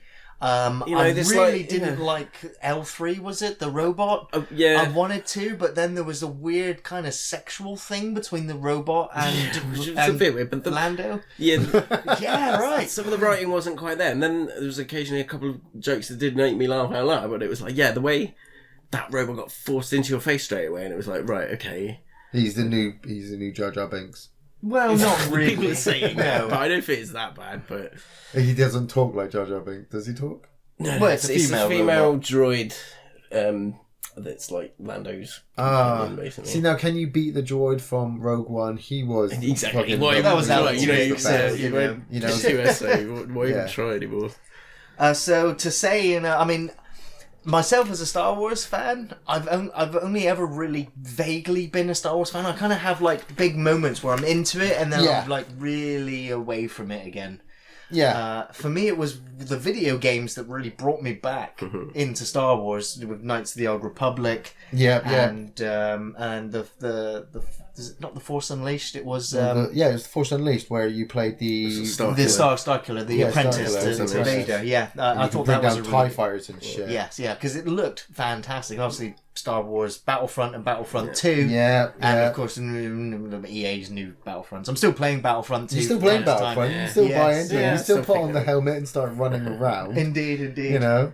But yeah, I've kind of. It always used to be, because growing up, it always used to just be the Star Wars trilogy. You know, and then now it's like, and then after the 90s, 2000s, it was the prequel trilogy, and now we're at this era where it's the next series of films plus all the standalone films, the sidequels, prequels, sequels, TV series, animated series. It's expanded beyond this original film that came out in 1977, just called Star Wars. What's your question? What's your question? It's just I'm just wondering, when you found out about Star Wars, how you connected to Star Wars, because obviously I just remember just when it was a trilogy once. When we were discussing we were going to bring up Star Wars, we were all three of us I discussed with all you and Gary at separate points where how we approached this subject. You know, there was at one point we were going to get somebody in who was not a massive fan of Star Wars, and I wanted to kind of go with that theme to discuss what it is about Star Wars. You know, how is this single movie, which we know nowadays is kind of a rip-off of a Akira Kurosawa movie, exploded so big that it influences so many people's lives, and you cannot walk down the street without humming the Imperial March and somebody looking at you going, Star Wars fan. Yeah. But then again, you get the same look of somebody going, oh, it's a fucking Star Wars fan. What the Nerds! Collecting tickets at the cinema yesterday, a guy dressed as a Jedi passed me the tickets and told me they were not the tickets I was looking for. You know? Like, these fans live and breathe this universe. See, now for me, sci-fi, it was sci-fi. I'm a bit more of a Star Trek fan than a Star Wars fan. Because you could only ever watch the films when you were younger. You know, in the film, you either owned the films on VHS or you had to catch them at Christmas time. Where Star Trek was on TV all the time. 6 to 7 scale one. You know, yeah, you got the first one, you got Next Generation, you got Voyager. So for Star Wars, I was like, yeah, I'll dip in and out of it when I want to. And out of all the films that are out, there's only 2 films that I actually enjoy. I realise now that I'm 37 and adult. Yeah. Rogue One Yeah. and Empire Strikes Back. Yeah. Those are the only 2 good Star Wars movies. The rest of them are enjoyable, but I say that loosely as a Star Wars fan, that there are parts in every single other movie apart from the 2 I've just said that I just slap myself like, why the fuck did you do that for? That's just stupid. I Not limited to the prequels. Not limited to the prequels, Sure. mate. I go all out. I can say each one of them, but I see Gary's looking at his notes like, no, good. right, okay, so Phantom Menace, Yeah. Metachlorians, Yeah. being told that the Force was in the blood. I kind of still just ignore that. You know, I kind of have to. My own Star Wars headcanon. Yes, but I've already been told by Yoda that it's in the rock. It's in the ground. It's It's in the in water. everything. So the only thing I can imagine is that midichlorians are in everything. They're in the bloodstream and the water and stones. So now I'm thinking, well, why can't you just resource these things and use them? Oh, but there's spiritual force power. It's just like midichlorians. Okay. Attack of the Clones. Yeah. The love sequence between Padme and Anakin. Sand. Hate it. Fuck's sake. What are you talking about? That was some amazing movie chemistry. He butchers. No, oh, he God. butchers those Tusken Raiders, and she does not even raise an eyelid. Oh, Annie. Oh, Annie. Oh, you crazy What do you violent mean man. you killed all those children? He's like, oh, the blood. Didn't kill the younglings, did you? The third movie, yeah, the younglings. I'm like, A lot of people still enjoy Revenge of the Sith. it's got its moments because I know he's gonna get his legs chopped off. The thing is, I'm getting the high ground, Danny. I think all I'll ever need to know about the Avengers. Hello, I'm Adrian, by the way. Oh, sorry. Welcome back to the podcast, Adrian. But I'll always remember going to see it with my mate from down in Payton and him and a couple of mates. We all travelled down from Payton over to the View Cinema. What was it before that? It was Warner Warner Brothers, Yeah. Warner Village. Chatting all the way. He's like, oh yeah, no, it's going to be great. It's going to be great. It can't be as bad as the first two. Which one was this? Revenge of the Sith. Revenge of the Sith, You know, it's like, yeah, well, we'll see, mate. And we got there, we watched it, like, came out, and no one said anything for like 10 or 20 minutes. He just stood outside smoking, and I was like, I just kind of shrugged at him. It was like, yeah. Yeah, exactly. I got through those first 3 prequels, and I'm just like, I had fun, but I don't know if I should tell anybody. And it made me feel like when I was a kid again, when I was enjoying the original trilogy. Really? Really, because like I said, I grew up with the Star Wars trilogy, absolutely loved them, but if you mentioned it in school, you probably got your ass kicked. True. You know, you could not tell people that you still collected your Star Wars toys. Right. You know, you had to throw these things away because those things are for babies. Those things are for fucking rich babies nowadays. If you've still got an AT-AT Walker from 1987 with the clicky head, you just gotta... The Millennium Falcon toy, it was massive. I couldn't tell people... I had a friend who had all of it. Wow. Just that all, I think it was like insured for like $2 or $3 It was insane. Oh, man, This was like when we were like 15, 14. I had at one point, I shit you not, I had at one point a Tauntaun toy, right? And you sat the figure in the top when it had a hole in its back, but it also had a hole in its belly, so you could actually put the figure of Luke Skywalker inside the Tauntaun. I vaguely remember that. And replay Empire Strikes Back. And it was just I remember awesome. seeing that thing at Carbo's house, definitely. Yeah, at Carbu sales, you could get them really cheaply. And I'm just like, you need to hoard this shit now because people will buy this. All the games... You know, the Lego Star Wars games, Star Wars has expanded into books, television series, computer and video games. They're now building a Star Wars theme park attraction. Yes. It's in comic books. It's the expanded Star Wars universe is just beyond. But how does it survive the hate? Like you guys have just seen Solo, but didn't really and kind of enjoy shrugged it. my shoulders at it And and went, just go, it was fine. But the next time that Once Upon a Time in a Galaxy Far, Far Away appears on the big screen, you're going to be there. Well, yeah, I need to see. I need to see how they end the modern trilogy. Yeah, I was fairly ambivalent about Solo, but it was like, I'm still there. They still sold the ticket. It was like, ugh. But what is it about it? I was like I said, I was trying to think this. Like, seeing more stuff in that universe, I think I give one thing to Solo is we saw parts of the universe that you hadn't seen before and were curious about, like you see Corellia and stuff like that. That was quite cool. But it was just, I think the energy and pacing and tone of what it wanted to do and writing was a little bit, like I said, I'm still really intrigued to wonder what the Lord and Miller one would have been like. Hell yes, 22 Jump Street Solo. Yeah. I want to see that film before I die, But we never will. But they will never release it, will they? Would it have been better as a Netflix greenlit TV series? I mean, a lot of the Star Wars stuff succeeds through, their animations. I just don't see the need for the Solo movies if they intend to, because it seems like they intend to make a series of these films. I totally agree with you. You need to get away from those main characters. Now, like I said, I love the original trilogy. Then to your point, actually, how has it survived the hate? Like you say, all the auxiliary stuff. I think, stuff like Rebels, audiobooks and stuff like that. Yes, that's what I was going to say. The quality of Rebels absolutely surprised me, and I know it surprised you as well, didn't it? And I think You get it little brought me sneak back to previews like Star that. Wars. Yeah, we because tried to convince you to watch it. You were down. I was just like, oh, I'm done with Star Wars. I'm overdosing on Star Wars. So I'm not going to watch Rebels. Yeah. I'm so glad I did. Yeah, I'd run out of stuff to watch, and I thought, oh, I'll give it a go. I never really got into the Clone Wars. I know there was There was a several lot of arcs Clone that people Wars go on to about, get and I never through. really got round to it. Yeah. But I gave it a chance, got over the animation style after a while, and it just felt like great Star Wars stories about people I hadn't really heard, and but yeah, they did it really well. It had the epic panning tracking shot. Yes, yeah. It made Darth Vader menacing again. I mean, I got a whole Emperor list of, Palpatine was great again as a villain.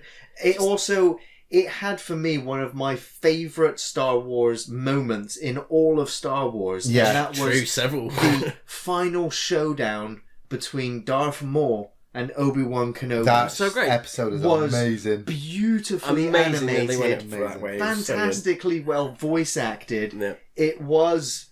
I was like, that cannot be captured again. If you get the live actors to do it, I'm like, It never be as good. It's the first time of seeing that happen. I had several epic moments that I pulled out from Rebels when I was thinking about what to say to you guys tonight, and one of them was I think they were shepherding Mon Mothma through a nebula or something like they're chasing her and the fire's coming through the nebula, and then they explode, bomb into the nebula, that explodes. Cooks 2 Star Destroyers. They jump away. Then she gets to Dantooine and calls the Rebel fleet in, and they all start jumping in from hyperspace. And the music was like, oh my god, this is Star Wars. That was right in the feels. It was like, wow, this is. It's absolutely surprised me, that series. After I was worried how they would go while I was watching the first season because they were very kiddish. Yes. And there was kiddie episodes here. Yeah, and there, I thought it was a bit too much, but I was watching it with Dylan at the time, who was still young, and he was loving it all and wanted the toys and stuff like that. So I was just like, you know what? It's Star Wars. I'm buying into it. I'll buy the toys if he wants to. Season 1 ended. Season 2 came, and at the end of Season 1, when the Inquisitor died, I was like, oh shit, we're going that route, are we? Okay, we've just... Characters can die. They just killed off the big bad. Yeah. I think I saw someone on, I think Fantasy Flight Forum or something was sort of saying, oh, they brought out some characters for that game. Yeah. And they said, oh, everyone, it's a bit A-team, no one really dies. And it's like, I don't know, I saw a lot of troopers get blasted to hell. They weren't getting up. Blasted. And, they killed a lot of troopers at the end of that finale, but... Yeah. It made me question, watching Rebels made me question really how good, and I use air quotes again on the word good, the Rebels are.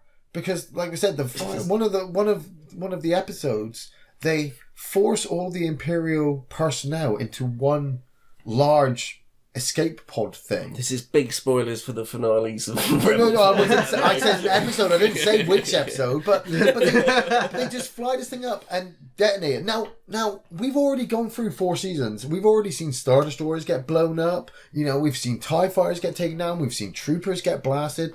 I watch a lot of Star Wars.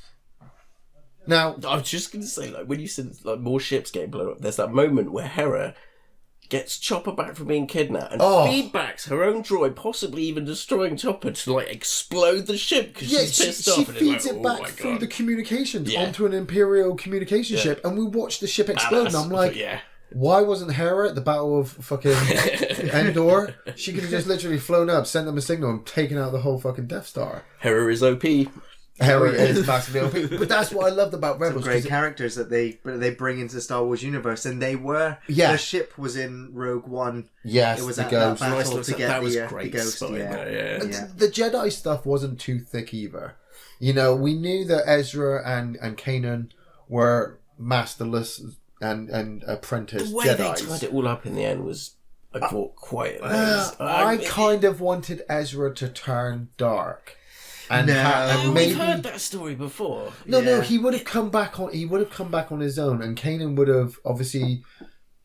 have tried to do everything to get Ezra back. But then when Ezra said no, Kanan's buggered off, and it's Ezra who brings him down from the inside. I felt the final episode for Rebels was a bit rushed. It was, let's tie everything up into a little bow. Sure. Ezra pretty much just does everything, and he saves the day. Yeah. And you're like, okay, but then it's like, here's what happens 5 years later. Here's what happens 5 years later. Here's what happens 5 years later. I thought, I really hope they'd spent more time with that.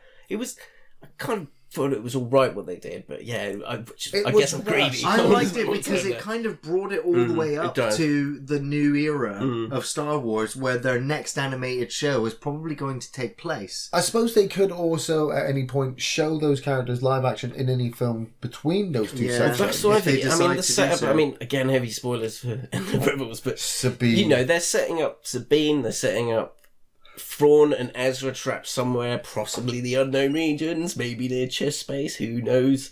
I'm sure, I think they want to bring Thrawn into live action somehow. Yes, they have to bring Thrawn. I would love to see that. But, he's a great villain. You know, them lost out in space, that's kind of a cool angle, and I hope they don't bring back the Yuuzhan Vong or whatever it was. The Yuuzhan Vong. I think they're dropping that. I think one of the things from the I don't think everyone... Those two books, I'm keeping those two books. For any Star Wars fan out there, they should know what the Yuuzhan Vong are. Fucking biomechanical creatures from the other edge of the universe that have come in, and they can take out force powers. They can fucking disable ships with just their biomechanical fucking shit. I did rudimentary wiki research on them. I didn't ever read them. But did you read about what happened to Chewbacca? Oh man, they dropped the moon on him. They dropped the moon on him. You know, it just sends Han on to this whole story arc. So for me, I'd already read these books years before, and when Force Awakens was coming out, obviously spoilers, people should know what happened to that. I was surprised they went with that route instead of going with the Chewie getting killed and Han going on this wild one. Wow.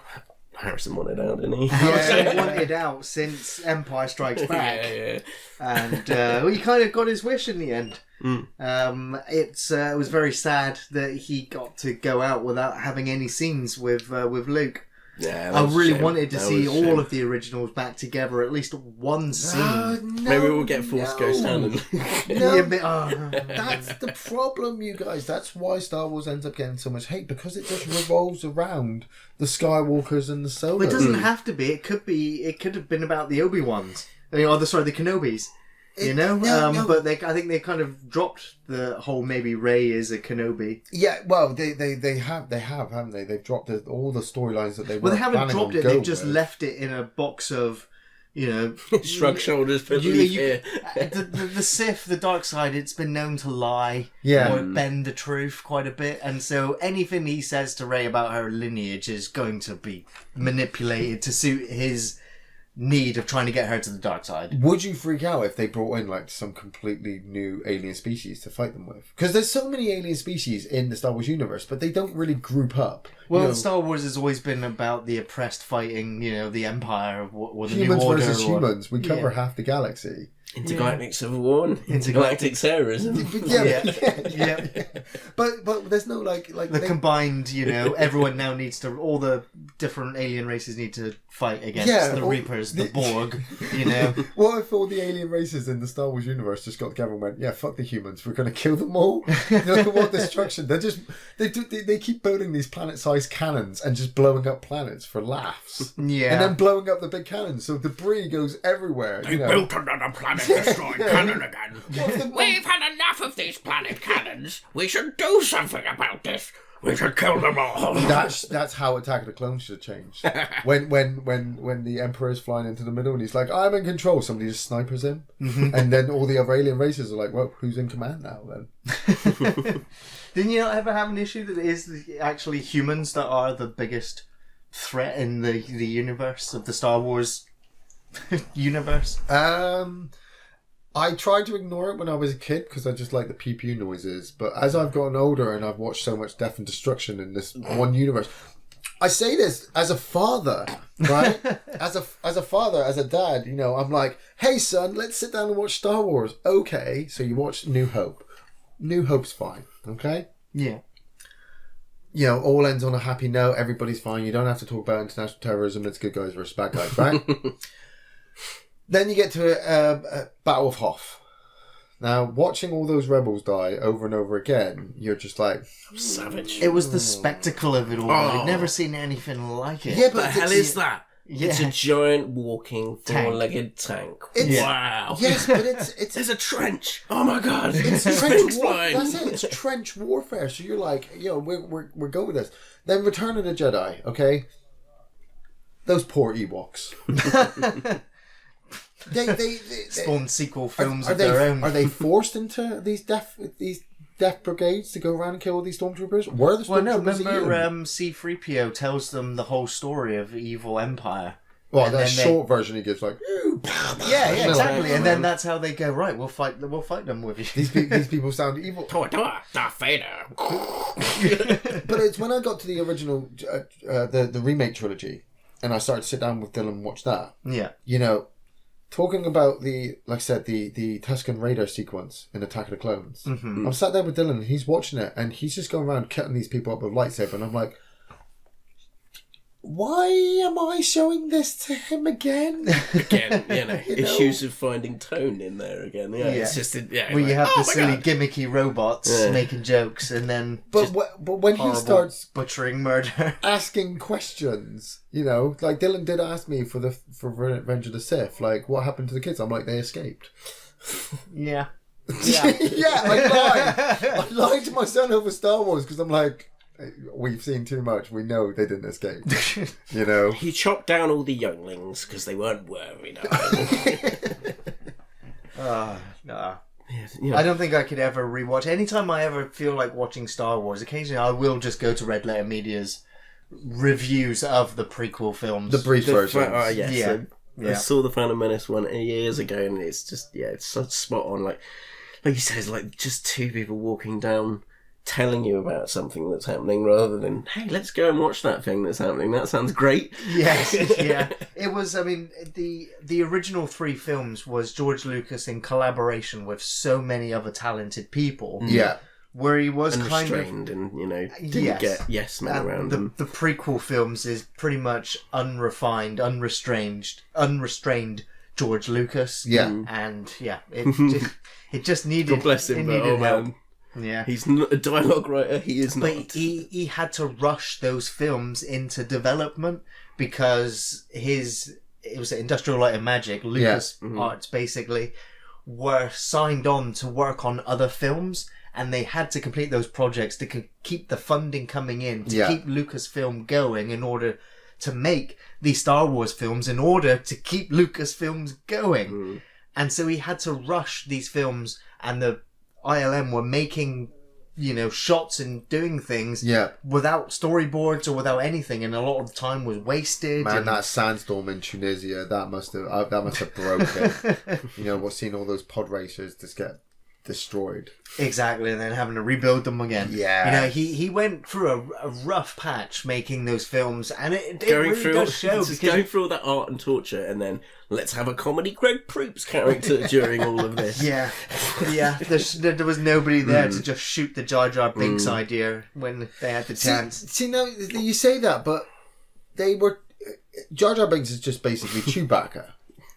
How dare you? What? How dare you insult the Grand Wookiee Nation like that? I'm not insulting the Grand Wookiee Nation. What I'm saying is that the first 3, the original trilogy had this alien creature, in the background, saying funny things, and everyone laughing to it. He was the comedy character. So they had. I thought C-3PO and R2-D2 were the kind of. Yeah, I would say that. Yeah, C-3PO. I always annoying. And they are in the other 3 movies, but you still had to have the alien to kind of bond everybody together. Like, oh, this is look at the bigger picture, and like you just said, I mean, he's rushed. So the special effects on Jar Jar are not brilliant. And it was just such an overly slapstick character. It was just, yeah. I think the best thing I've ever heard about it was the episode of Space where he's working at the comic book store, and it's like, and he's just told off a 8-year-old about Phantom Menace.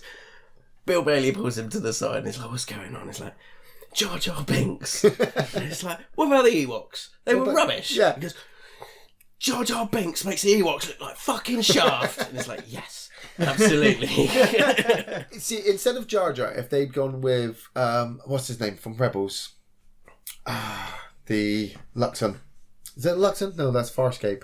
Sorry, Zeb. If they had had a Zeb character in Phantom Menace, he's funny, wisecracking, but he can hold his own and kind of beats up stormtroopers as well. Would you want that as CG or as practical makeup? I would have gone with CG in the fight sequences and maybe try to see what the practical makeup looks like without it. If not, go full CG like we did with Jar Jar anyway. Yeah. But not like he's...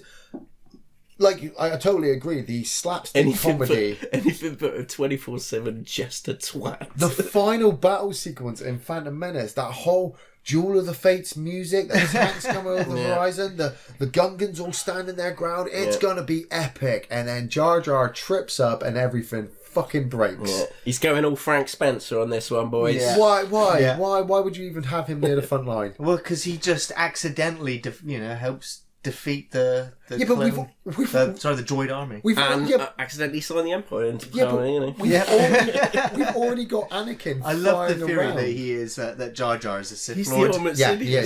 He's just masquerading as the Jester, which has been the ultimate dark evil plan. Yeah, it totally is. Yeah, but otherwise, I can't stand that character. It's the bane of the prequels. One of them. No, I'll take C-3PO any day over Jar Jar Binks, and I hate C-3PO. You hate C-3PO. I never got on with him. Really? He annoyed the hell out of me. Get out of there. Kind of something's going on. How do you survive? How do you survive all these 11 movies with this one character you fucking hate? I don't fucking hate him. I just small doses. He's one of those friends. For sure. Man, terrible. I even painted his miniature. I had one for the Imperial Assault, like gunmetal silver. Yeah. Because I hate gold. It's like, no. Fuck you, 3PO. I never understood why his one leg was always silver. Was it? I never even noticed that when I was a kid. It just appeared in the first movie, and I didn't notice it when I was when I was a kid. But I noticed it in Empire Strikes Back, and then looked back and realised that this one leg was kind of silver in places. I think it's because they just remember missed the him getting broken up and then getting fixed up again, and then just using different parts. I loved it when they smashed him up in Empire. He's in a bag now. He's on Chewie's back as they're running. R2 on the other hand is the man. And Chopper from Rebels. Chopper kicks his ass. One of the best, almost characters I've seen in Star Wars. He's the greatest droid ever. Well, I don't know. That one from Rogue One is still pretty badass, but Chopper all the way, mate. He's such a little bastard. He's a real dickhead, from Star Wars, Knights of the Old Republic, for me, best droid. Yeah. The best way to sum up Chopper is he's a real dickhead, but he's also a damn hero as well. Yeah.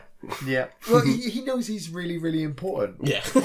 He's already logged into the main computer and turned off all the anti-aircraft cannons and all the sentry guns before you've even worked out what your plan is. He's got the map already, but then when he gets into trouble, he'll go and hide, and you're like, stop hiding. You can take them all out. You can take them all out. Hera is OP, but not without Chopper. What she needs Chopper. The gets emotional. So did you know that Star Wars holds a Guinness World Record title for the most successful film merchandising franchise? That's not surprising. Does not surprise me. In 2015, the total value of the Star Wars franchise was estimated at $42 billion. Can I just ask, sorry, while on the subject of merchandising, Adrian, how much money have you spent on Stormtroopers in your collection? I would buy ones here occasionally then that, but I am a bargain hunter, so I'd only ever buy a Stormtrooper if it was like going for a 10 or something. Okay. But if I could add to a bit of a trooper build, I'll throw one up on the shelf. But how much in your collection at the moment would you say you spent? I don't know, 100, 150 maybe? Because you've got a lot of different figures. Now add in all of the board games and other Star Wars. Yes, gaming and hobby is a whole different budget, isn't it? But yes. Someone suggested I bring something to the table. It was like, 200, 400 quid later on FFG products. I'm like, oh my god. We did not suggest this. We no. It was our friend Tom. I think we were round at Andy's, and he just sort of jokingly says, we were playing Archer, I think it was. It's like, right, it's about, are you going to invest in something? Like, bring to the table. I was like, and then started looking into Star Wars stuff. And Star Wars Armada, those ships. Armada. And then lately, Imperial Assault, just big running toys. Campaigns. Yeah, buy my own plastic crack. The merchandising for Star Wars I've always loved. I mean, there was a point when I was a kid that I really wanted a Star Wars lunchbox. It was the one thing I wanted, because every kid had one. My mum was not spending whatever it was on that lunchbox. I just got a standard plastic one.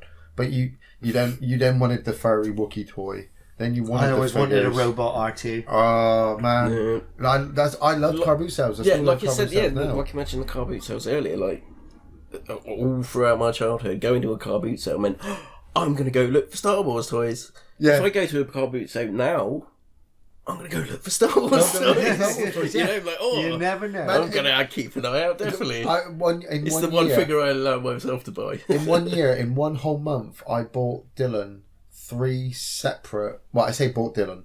I bought 3 separate AT-AT walkers. He was 6 and he really wanted the Lego AT-AT walker, which was like £45-50. Wow. So stupidly I went out and bought it and put it all together and gave it to him, and he played with it and took the bits off. I heard what happened to your Ecto 1 Lego. Oh yeah, this thing's in a million pieces. But at the same time, we bought some Star Wars toys from a charity shop, and it was just, there was all this stuff in a bag. I brought it home, took out all the stuff, and there was this Playmobil Duplo AT-AT walker, which you pressed a button on top and it made the noises, and I was like, that is so cool, we're keeping that. Yeah. And then a day later, I was going past another charity shop, and in the window they had this classic 80s AT-AT walker with the clicky legs and the light in the head that you could turn and searchlight, going for a £5, and I was like, sold. Bargain. And I bought that, and we've still got it in the house. And I wanted it as a kid, and I couldn't buy it. Mate, I saw one of these in the window of a charity shop in Preston Seafront. Yeah. It was the main road to get from Payton to Torquay. We used to drive past that so many times, and it was there for like years, 2 or 3 years, and it never went, and it was just too expensive, and then one day it got bought, and I was just a little bit sad. It was the AT-AT walker, just in this shop window forever, and I always remember this walker. I'm like, I want it. And one day it was gone. Just have to, man. I look at that Lego Death Star sometimes, and I'm like, I could, but nobody would ever touch it, because once it's together, nobody ever. I would turn into like a jigsaw puzzle. Yeah. I'd be like the guy from Lego Movie. I'd craggle that glue shit. it all together. Yeah. We went to Lego Windsor, and they had the Star Wars Lego tour there. Yeah. Walked inside, didn't expect much, but when you see these things set up, when you see the scenes reenacted, I mean, they had the big Attack of the Clones battle sequence from Kashyyyk. Yeah. You know, so you had all the Wookiee stuff on the trees, you had stuff coming out of the water broken in bits, you had all the droids running down. You're like, take my money. I just want to play with it. There's something in me that goes, gimme. Yeah. You know, there were kids leaning over wanting to touch it, and I was ready to like slap their hand. No! Yeah, get away! You're the reason for Star Wars is going down the toilet. Shouldn't be making these films for kids anymore. It's little douchebags like you that gave us Jar Jar Binks. So it might surprise you then that Star Wars is actually only the second highest grossing media franchise of all time. Really? Yeah. What's number 1? Number 1 is Pokemon. Crazy. Is the number 1 highest grossing.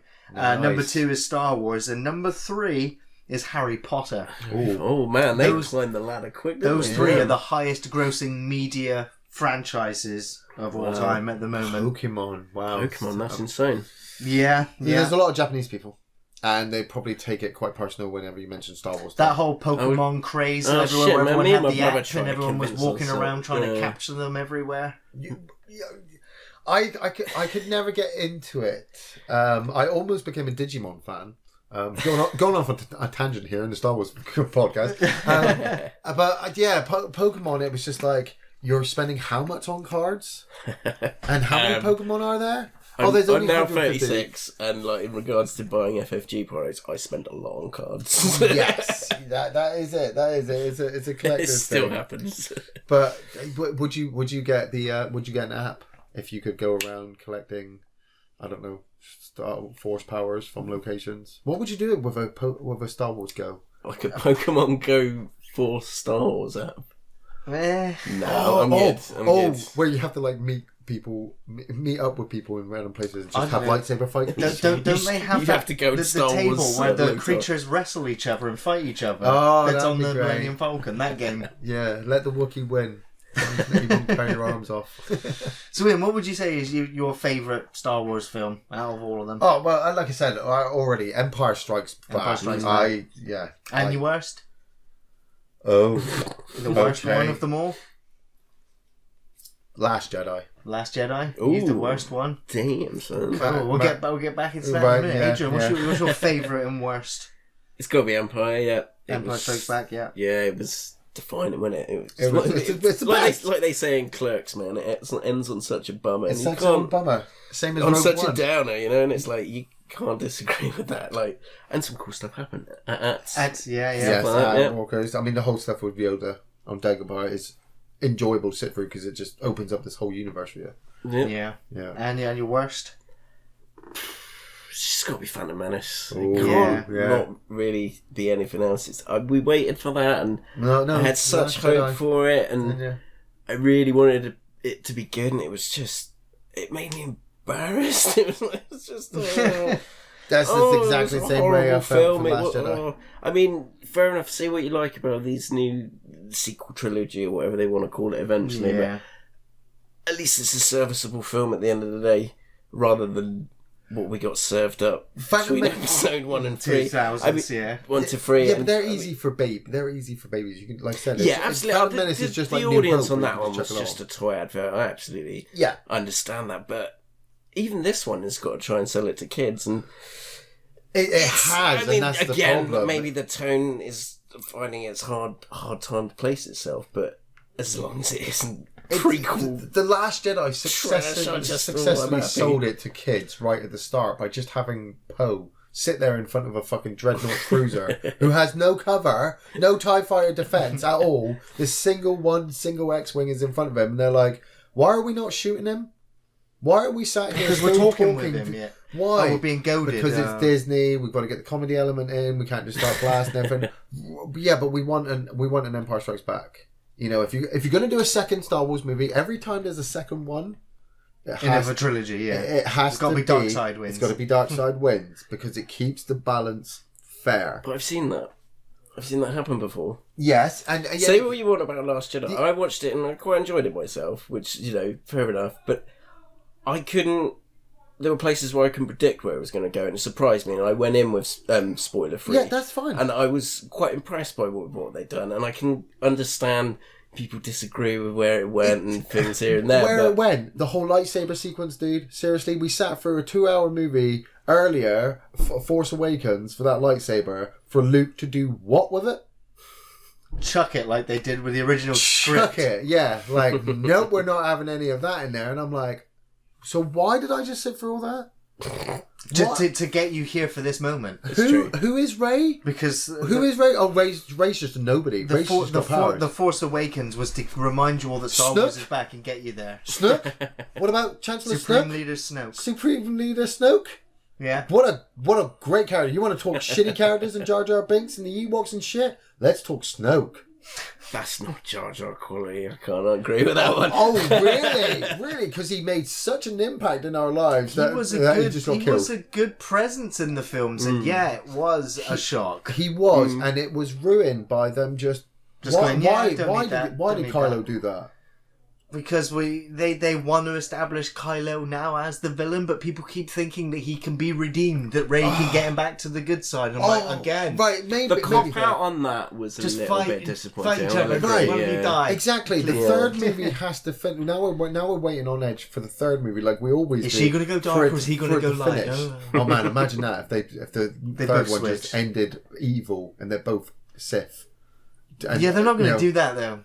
I know they're not going to do that because they've got to sell it. But like I said, with Snoke, he was this big presence and a massive fucking holographic presence in the first one. Yeah. So I'm like, okay, this is compensating for something.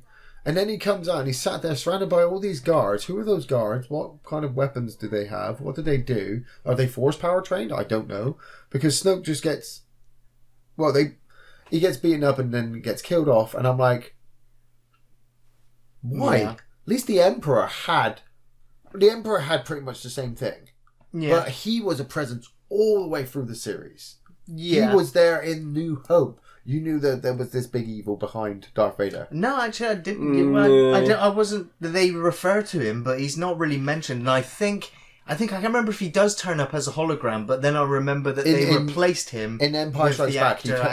In Empire Strikes Back, he's a hologram, and just like with Snoke, he's this big presence. But the way, obviously, we see Darth Vader kneel to him. Yeah, you're like, yes, this guy's got a big presence. Kylo Ren tries to do it again in Force Awakens, but you're looking at Snoke, and you're like, why has he got a big scar on his face? What's this guy's backstory? Are we going to get 3 more Star Wars movies, but it's going to be Snoke's story?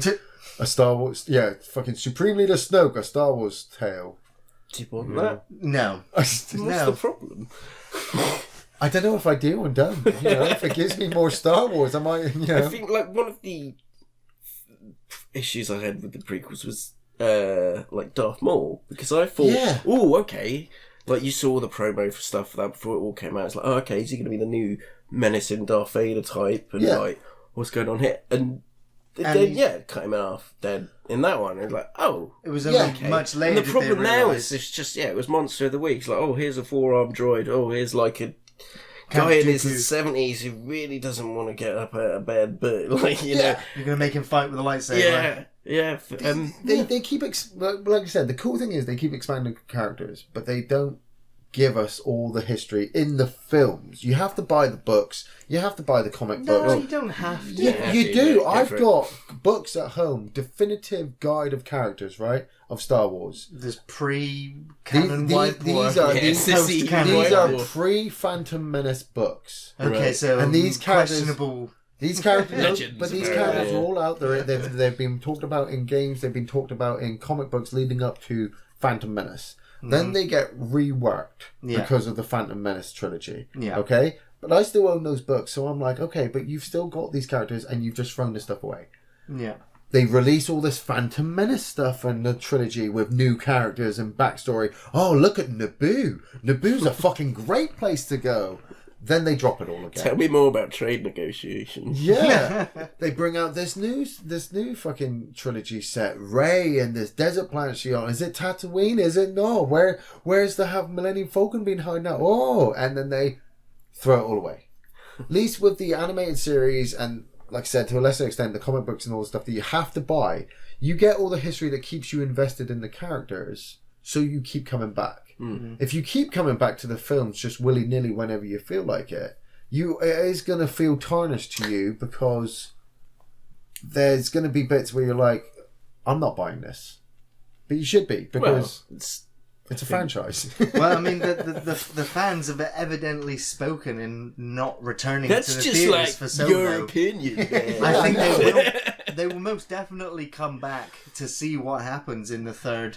Fucking hell! Trilogy's conclusion. Got him, haven't they? Everybody sits there for that Once Upon a Time in a Galaxy Far, Far Away, and then Star Wars to hit the screen and goosebumps. Yeah, goosebumps. Those words start going up. You want to go on an adventure. You want to see climactic battles. You want to see emotional moments. You want to see memorable things done in interesting and new ways that adheres to the fantasy storytelling element of Star Wars. It's the sci-fi. It's like as Solo well. really tried to do that, but there was just something lacking in the soul it felt of it. Passionless. Yes, that's it. Soulless. It had no soul, and yeah, it just, some of it felt a bit flat here and there. Yeah, and then, like you say, there weren't enough sort of goosebump moments. I mean.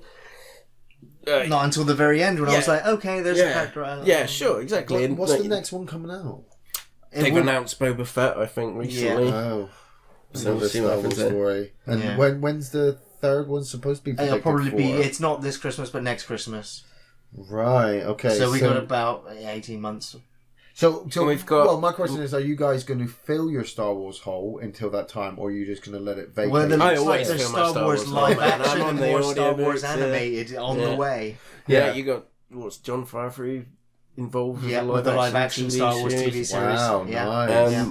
I've been digging myself into a few audiobooks while I'm at work, which is quite nice. I sort of got through the new Thrawn book by Timothy Zahn, so I finally caught up with the Zahn trilogy from back in the day as well with the audiobooks. But he's back with like some Thrawn backstory, which is really cool. He's got another one coming out. Some back stuff on the Rebels and stuff. But yeah, some of them hit and miss. Kenobi was a bit interesting. I didn't get my way through that one, but yeah, some cool stuff coming out. Nice backstory stuff. Like I say, there's just such a nice wealth of material out there with Star Wars. If you want some more, they're aiming for a Kenobi film, aren't they? With the kind of man with no name, him. I would like to see a Ewan McGregor. That'd be so cool movie. If he came out. I think if they got him back, they could. Didn't they have an Instagram of him training or something a few months ago? He basically just said, I'm open to the call. Well, he has to pay for his divorce fees, I think, after his divorce. I need a new bathroom. He's doing a new Winnie the Pooh movie. That looks quite cool. Yeah. Is he going to fight anyone with a lightsaber in that? No. I'm out. He might kick the Pooh Bear, just for laughs. Might give him a jab of heroin. I don't know. Jab of heroin. I like what you did there. So what would you say is your favourite moment in the Star Wars movies? Oh. Of all the movies. Favourite moment? Damn. See, I don't. Why restrict me just to the films? I think because I think we've already mentioned some of our favourite moments. I got half always stuck in my mind. I always love watching Luke fly around and trip up the AT-AT. It's got to be the ship stuff. That scene was just epic. It had stuff that was cool, and I Jabba's wanted all the Palace. toys. Yeah, you love Jabba's Palace. I love Jabba's Palace, and I love the fight over the Sarlacc pit. Basically the Rancor creature. You Rancor in the dungeon, eats the orc. Yeah. I love that moment. The old Han Solo getting frozen in carbonite. Yeah. One of my favourite moments. The hand shop scene, man. Yeah. I'm your father. Damn, when I'm a kid, I was like, oh shit. I mean, controversial. Mom, Darth Vader's legs, Dad. Dooku versus Yoda. That was some fun shit. I did really enjoy that. To a lesser extent, Qui-Gon versus Darth Maul. I mean, say what you want about Liam Neeson, but I knew he was bad. Duel of the Fates was still epic. Yeah, I even heard that music for weeks after seeing the film. Even just doing washing up like even so much like all the ship stuff and the battle sequences when they go over the top in Star Wars. That's what I really love. I love my sci-fi. I love Star Trek more, but Star Wars gives me that big sci-fi hit that Star Trek can't give me. Yeah. They give me, I mean, say what you want about Attack of Clones, Jedis versus droids. I still enjoyed that for what it was. Revenge of the Sith, Order 66, that whole sequence was just heartbreaking. I will never was the Kashyyyk attack with the Wookiee planet? Was that Revenge of the Sith? That was Revenge of the Sith, yes. I can't ever forgive that film from that all kicking off, and then cutting to another scene. Yeah, like 5-10 seconds of it. I'm like, yeah. Let's cut to two people walking down a corridor explaining that there's a battle going on Kashyyyk. Oh man! Yeah, but that's why you buy Battlefront. It's true. Yeah, it is why you buy Battlefront Battlefront and played that level so for they hours and hours they and subbed hours. you into that. You're like, oh, they didn't show me because I really want to play it. Here's That's some good mind mapping on the marketing board there. Pause the film, go and play the game for 5 hours. Oh, and by the way, Adrian, here's a special edition Stormtrooper helmet for you to wear while playing for Battlefront. I can't see shit in this, bro. God damn it. So who was your favourite villain in Star Wars? Oh, favourite villain. See, I never Vader's liked Darth the most Vader. iconic. What I mean I didn't like Darth Vader is the first one I ever saw was Empire Strikes Back. Yeah. And so I knew that he was Luke's father. So I knew he wasn't like the bad guy. He was going to be the good guy at some point. The Emperor was pretty damn good. I really liked him all the way through the first 3 movies. From that moment where he turns to young Anakin and goes, I'm going to keep my eye on you. I was like, can't. Yes, guys, I can't. I can't believe they just shoved that in our faces that he's going to be there the whole time. Yeah. The whole stuff in the original 2 movies. I want to say Emperor Palpatine, but I do like General Grievous as well. God damn. Hello there. The guy killed 4 Jedis and took their lightsabers. They must have been crap. And where do you think he got that smoking cough from? With 4 arms, that guy smokes up. The wheezing robot, yeah. Yeah. Love that. And there's just no explanation for it at the beginning of Revenge of the Sith. He just turns up. Here's a robot with 4 arms. He looks pretty cool, right, by the action figure. And then he's doing some stuff and he's just coughing and wheezing. It's like, what's wrong with him? Is he okay? And then later on, I watched the Jenny Kontowski cartoons where he fought 4 dead Jedis and it was pretty amazing, which I've just remembered. But when I went into that film, why is he coughing? It's like it's a character trait. Trying to make it memorable. Like, we've got a robot. I guess he's part whatever he's organic human, inside. Yeah, he's an organic inside. But I can just imagine a robot whiteboard with ideas. Let's brainstorm. Coughing. He's got this cough. He wheezes. That's why he can't fight the whole time. Do you remember that guy in Attack of the Clones when they're talking about the trade deal? And he's the head of the Techno Union. Right. And he's got like this black helmet on and he doesn't seem to have any eyes, but he's got some dials on his body. And he's just got that amplifier. The steampunk guy.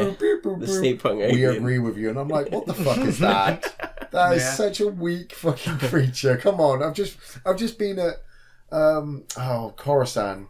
You know, that looks like the world's busiest planet ever.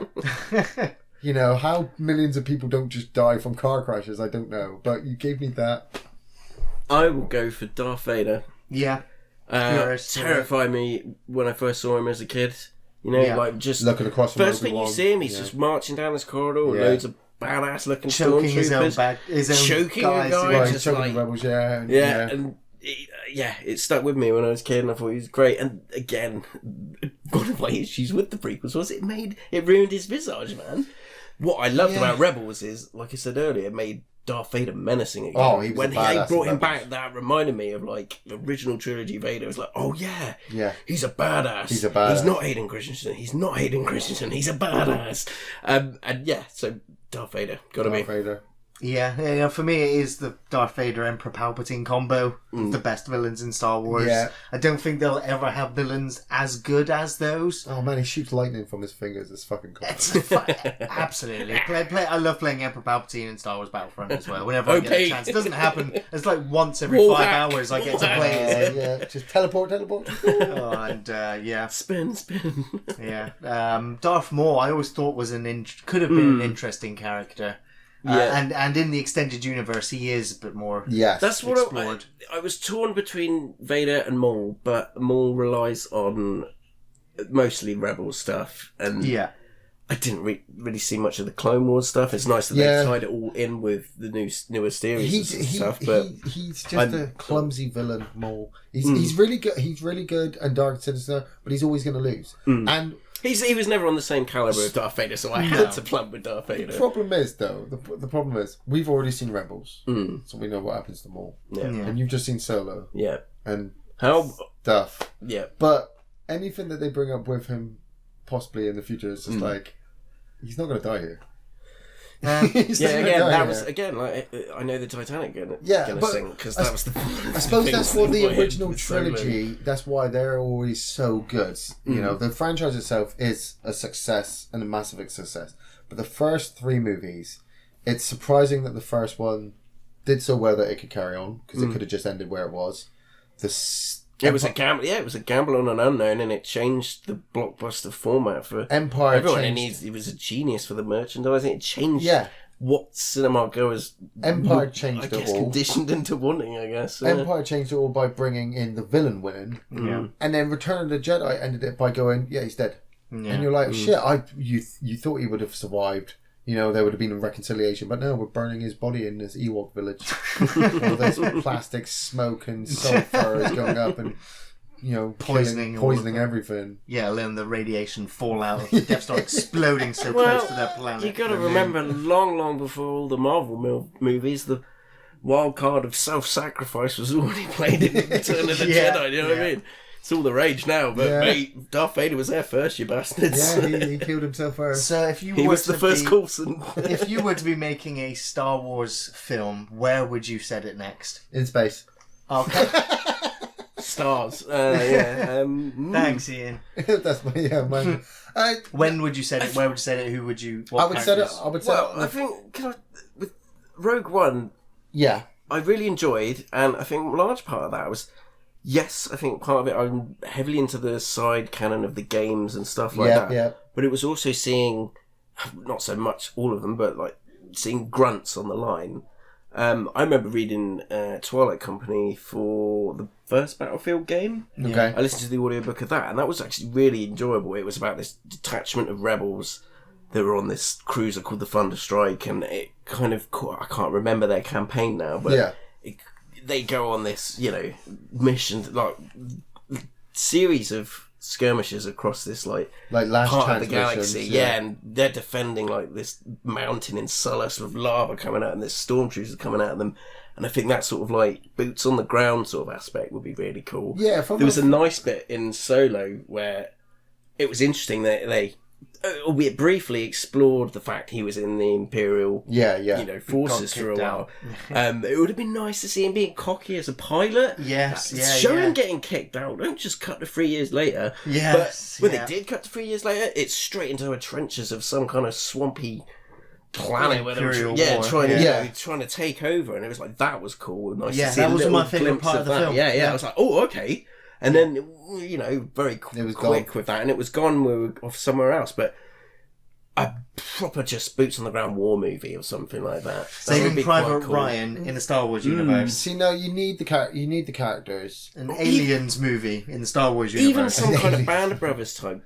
I'm thinking of the James Cameron Aliens, but as a Star Wars film. They've already tried that almost with the Clone Wars with the Clone Troopers.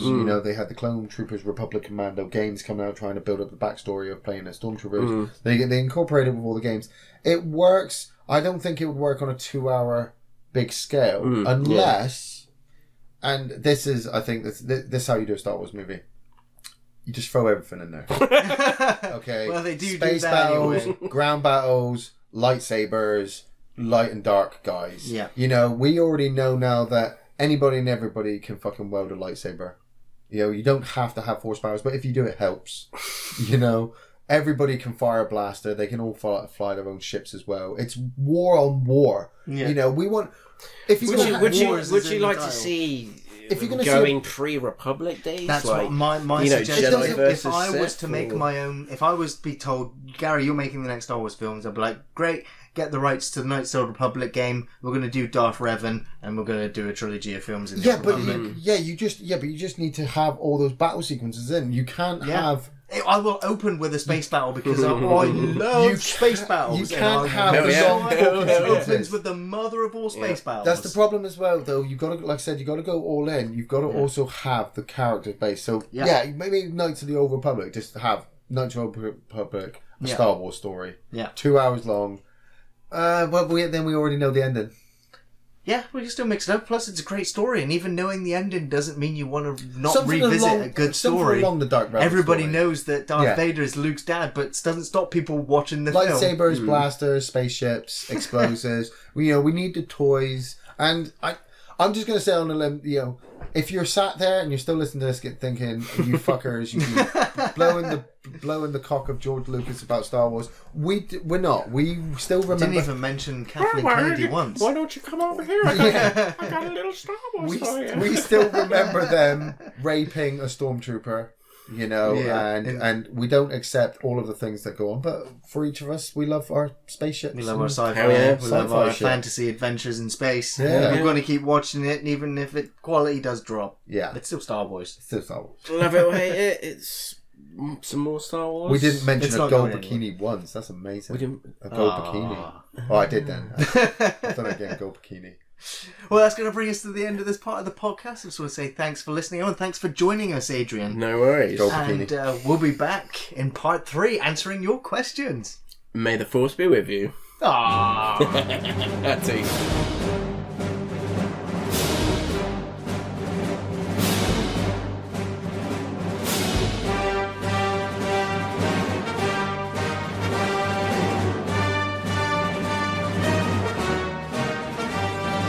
And we're back with part 3 of the podcast where the question section. I always love this section. I love this segment. This is where I'm going to chill a little bit. I'm going to calm down.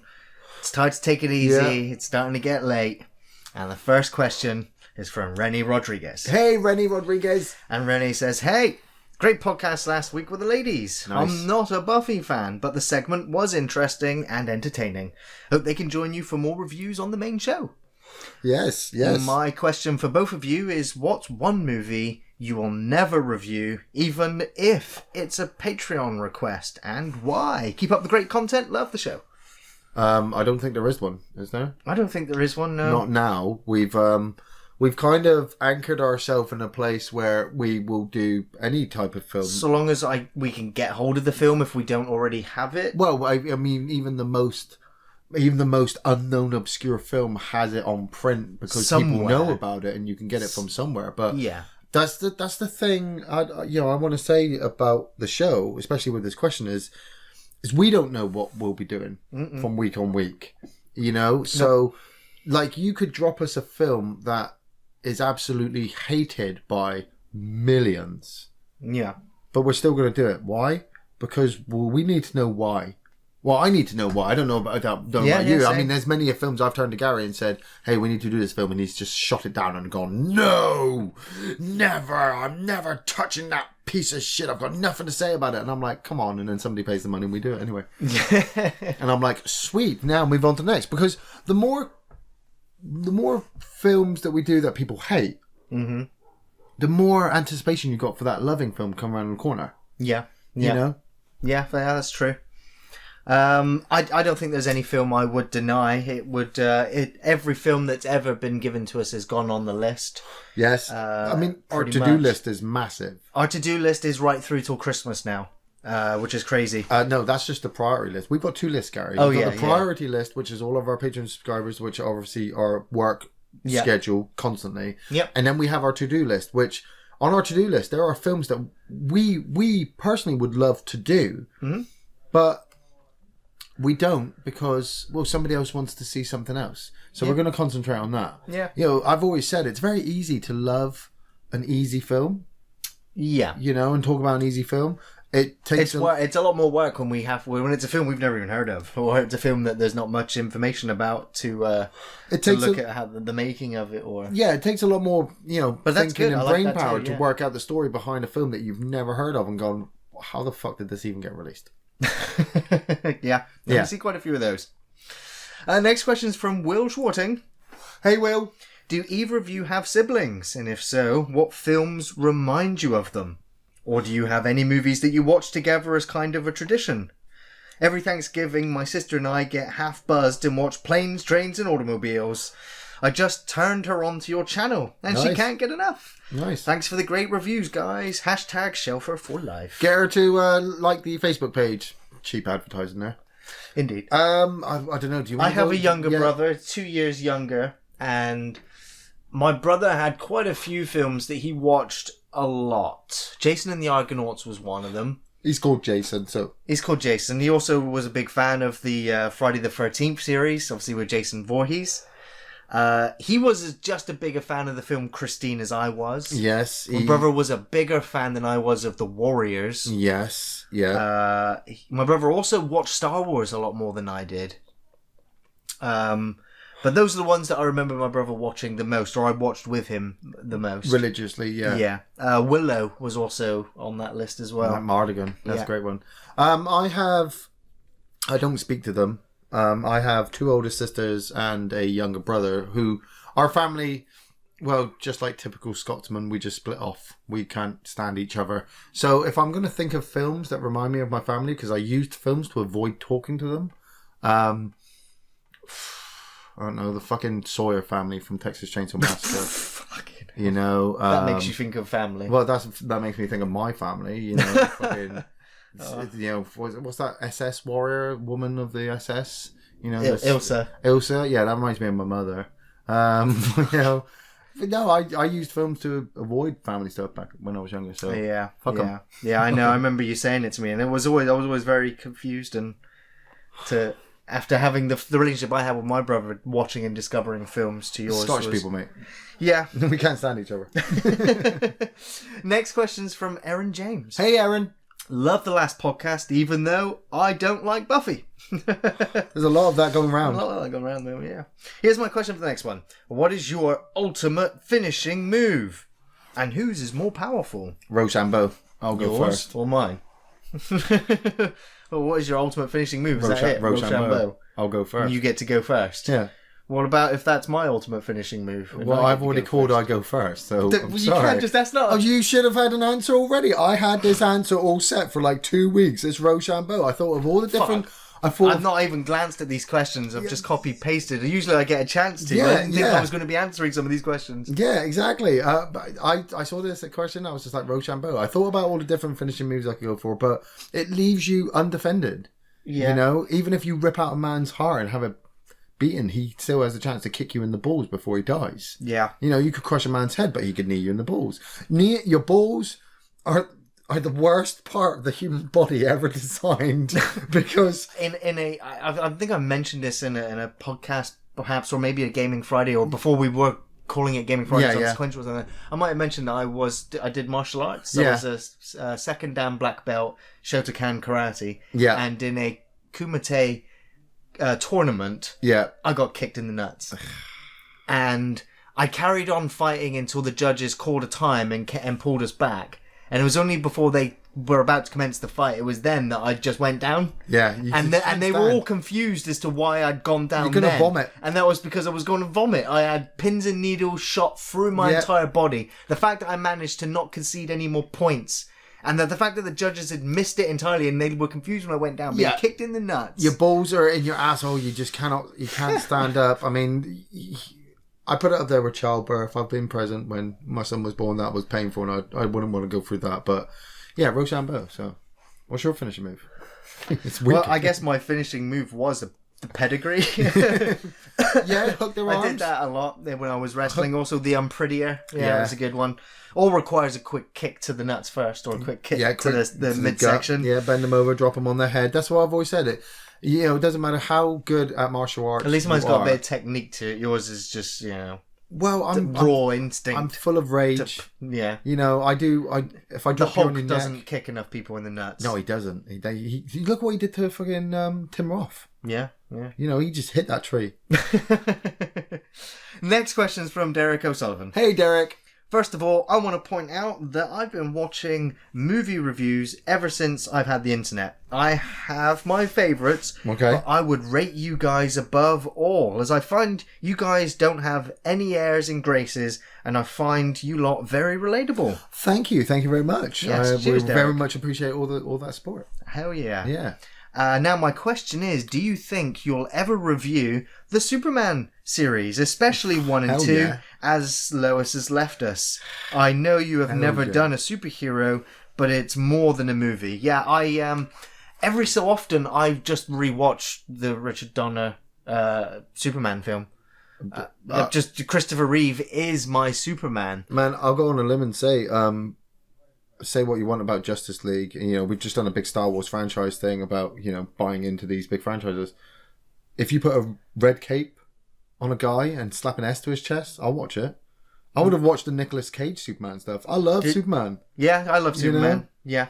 So it's on the to-do list. Yes. Just not on the priority list. It's one of those films. If we were going to do Superman, we could just do the original. Yeah. And, get it out of the way and say, yeah, we've done Superman. Just and like we could most of the other films, we will get to sequels eventually. Like but then we could do a series, and we could discuss how the series went downhill, but I'm still going to sit there like a fanboy. A big, giant, flabby fanboy. Yeah. Loving the fact that Superman is flying around the world and saving the day. Yeah. Yeah. Yeah. I mean, those films were just I believed a man could fly, that had me wrapping the bathroom towel around my neck and jumping off, different balconies, thinking that eventually I would just take off. Yeah. He was, that was my introduction to superheroes, the world of the magic of... The fight between the two Supermans in number 3. So I said earlier, I do like number 3. Sequence. Yeah. Love that sequence. I love the sequence when he's in the bar just flicking the peanuts at the bottles. Yeah, in number 2, when he's got no powers, he gets his ass handed to him. Yeah. I like Zod. Zod is a great villain as well. Zod is class. Yeah. I can't remember. I always forget the names of the other two. Ergo, I think it is, the big guy. No, Ugg. Is it Ugg? Possibly Ugg, yeah. And what's her face? She was quite hot. It was that black spandex PVC looking... So she's like, Superman! And just grabbing his attention, throwing each other aside. I never understood how Superman pulled that big thing out of his chest and kind of trapped one of them underneath it. Yeah, don't question it. I mean... It was just like, alright, it's time for Superman to have a new power. It's in his suit. I didn't believe it, but he's actually got a force field. Yeah, Yeah. Everybody says that. Like when I found out about it, I was just like, no. I've watched Death Battle a few times, and I like their... did you know it was about Superman? Yeah, his skin absorbs the sun, and it gives him this force field. So he's pretty much able to do anything. His only real weakness is magic. Yes. Yeah. And kryptonite. Don't forget kryptonite. Mike Collins. Hey, Mike. I normally ask movie-related questions, but today... I'm wondering about your music tastes. Ooh, favorite bands nice. That's and or albums. Cheers for all the content. Keep fucking that chicken. what? I did. I'm just reading it as it's written. Where we fucked the chicken. See, this is what I love about the questions is I wanted people to get more diverse, really just go all out. What are you thinking? I don't know if you can hear this right now, but there is a thunderstorm. Don't ask what are you thinking, Ian. Don't ever ask that question. There's a thunderstorm going on right now above our heads. Yeah. So if you hear a rumble, that's not me. It's the thunderstorm. Favorite bands. If you'd asked me 20 years ago, it'd have just been Limp Bizkit. I was a big nu metal rockhead. I don't listen to music as much as a lot of other people. It's mainly films. I do films like a maniac. Listening to film soundtracks. Film soundtracks are amazing. That's where my heart really lies. But favourite bands, we went through that nu metal phase of Rage Against the Machine and Limp Bizkit. I never was the biggest fan of Limp Bizkit. I kind of always saw them as a parody. When everyone was dancing and doing the moves, I just kind of went along. It was funny. That's what I kind of loved, because nobody else liked them. They were all into Korn. Yeah, they were all into Manson. Manson, Disturbed. I liked the metal, Slipknot. And I liked the goth rock as well. You had to really be really crazy to like Limp Bizkit because nobody else liked them. But then I started to get into hip hop music as well. As my film taste started to change as I got older, I started to get into gangster movies. And I'd come round and you were listening to album after album of the Insane Clown Posse. Oh, I love the Insane Clown Posse. The Insane Clown Posse. How can you not love the most hated band in the world? That's what they are, and it's like, well, I'm going to jump onto them. I remember discovering them too, and it was just listening to one album, and I was just like, people are walking around with their earphones on listening to that. Yeah. And I was just like, what are you doing? Oh, I'm sorry, Mr. Children of Bodom. Yeah, I dropped it. Yeah. Children of Bodom. I'm walking to your house like, hey, Gary, what's up? And all you hear is... the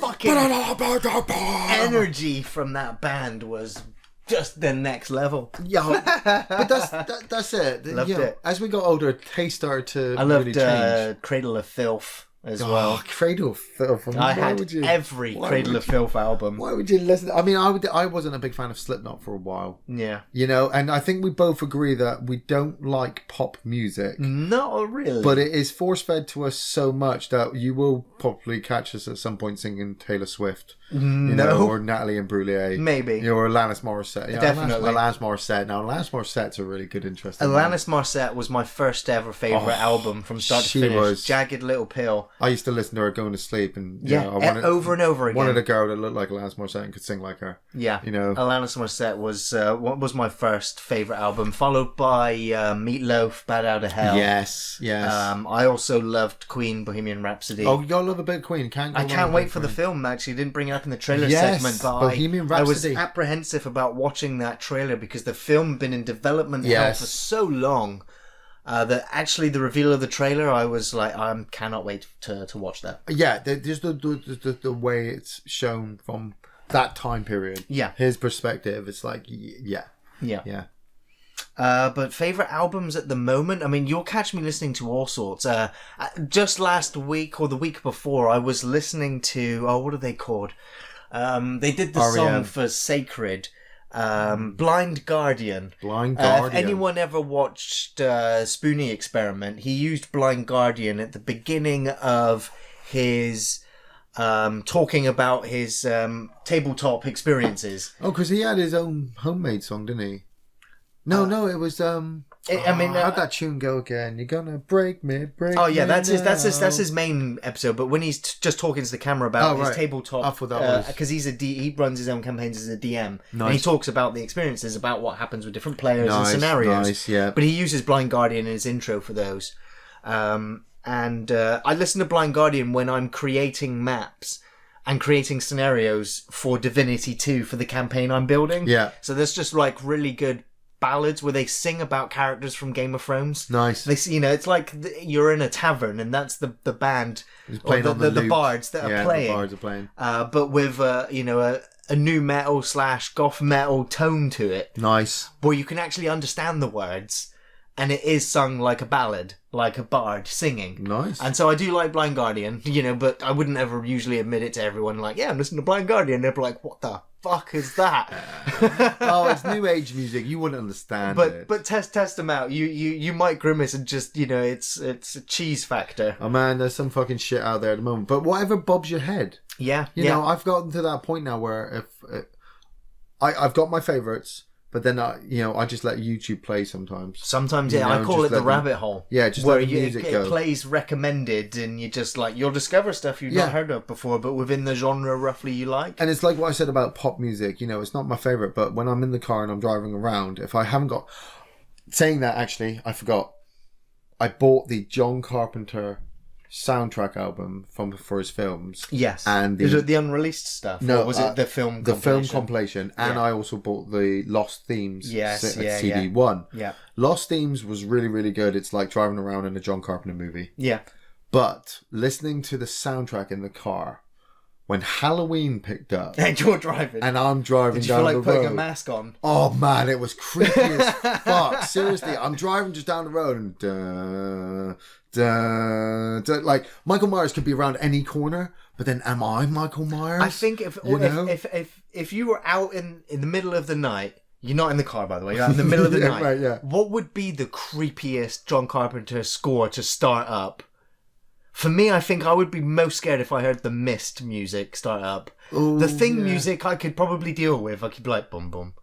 Boom, boom. I'm like, all right, that's the fucking thing. I'm going to get out of here right now. Look out. But the Mist coming off. All I can hear in my head is those little ping noises he makes when it's just like a scream. Yeah. And something runs past. If you just hear that quickly. Yeah, I regularly listen to Carpenter. Yeah. Christine's I'll go with Carpenter, yeah. Next question's from Brahma Jesper Rasmussen. Hey, Rasmussen. Hello from Denmark. Hey, Denmark. Ian, how did you rate WrestleMania? I saw this question and I rate it a 7 out of 10, and I go with the fact that WrestleMania has gotten to the point where it's just a spectacle now. I didn't watch this one. No, well, we were Twitch streaming. I know. And the results were coming through, and the matches. There were a few matches I was surprised by. I was surprised Nia Jax won the championship. I was surprised Roman Reigns didn't win the championship, and they kept on Brock Lesnar. AJ Styles and Shinsuke. Didn't matter who was going to win that one. That was going to be really, really good. They built up this thing. And the problem, like I said, the problem I've got is I still have the WWE Network. I'm always watching stuff on there. And I remember what it was like watching the older pay-per-views, especially the older WrestleManias. Yeah. There'd be that one match. Oh my God, I've got to see the Ultimate Warrior versus Hogan. Oh my God, I've got to see Shawn Michaels versus Bret Hart. Oh my God, I've got to see Shawn Michaels versus The Undertaker. I really wanted that was The Rock versus Hulk. Yeah. Yeah, that was one of the biggest ones for me. But in the last part of... Kind of the problem, and it's not... I'm just nitpicking, like I said, it's 7 out of 10. They didn't have as many good matches back then. So that when you got to the main event, it was groundbreaking.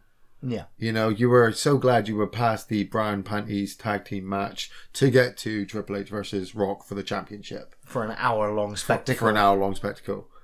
Nowadays, every other match is really, really good. You've also got NXT the night before, so WrestleMania is trying to compete with their own product. And the Intercontinental match is always the best one at WrestleMania, hands down. That's probably what took most of the points in my verdict. But then when you're not excited for the main event, which was what was it? Which was well, you had Shinsuke versus AJ. Yeah. For the SmackDown Championship, but that's SmackDown. That's second rate. I'm sorry. Come on, we're wrestling fans here. That's SmackDown. That's the second show. The Raw Championship was Brock Lesnar versus Roman Reigns again. And Brock Lesnar, I'm sorry, I don't care if you're a Brock Lesnar fan or not, he should not have the belt. He should not be the champion and not there. The champion should be defending every week, just like the Intercontinental Champion, because that's why we love the Intercontinental Championship. Yeah. With WrestleMania, it was the spectacle. It was really nice. They set up Ronda Rousey. She's now in fighting for the women's division. That's all good. We need to take the title off of Brock Lesnar and give that to actually somebody good. I don't care if you give it to Roman Reigns As long as Roman Reigns starts having good matches against Samoa Joe and Bobby Roode. We need 4-way matches. We need cage matches back. We need to get that... A variety of matches. We need that Raw Championship on the pedestal of the whole of sports entertainment. Air quotes again. I'll use that for a third time. Air quotes again. Sports entertainment. We want to see wrestlers go at it. Because if you're always constantly relying on the Intercontinental, half the show. People will stay for half the show and go home. Yeah. And the next part of the question is, Gary, will we ever get an Angel Buffy film? We have a Marvel and DC universe. Why not cash in on the Buffy universe? Keep up the good work. Kind regards, Jesper. Now, I don't think we will ever see an Angel Buffy film with the cast we know now. I do believe, no matter what, we will get a Buffy reboot TV series or a Buffy reboot film. Yeah, I can go with TV series. One of those is going to happen with or without Joss Whedon. I just see it happening.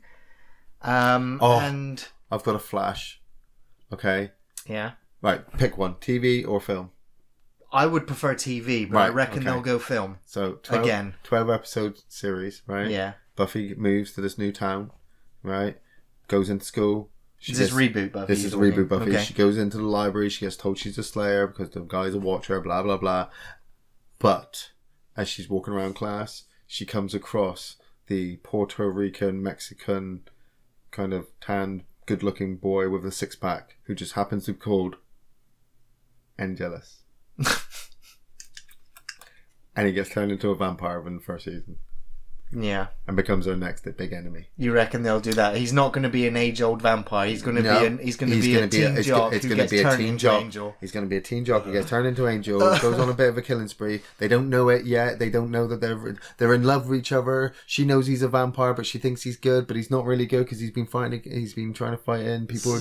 It gets out of hand, and does she end up staking him or not? Tune in for season 3.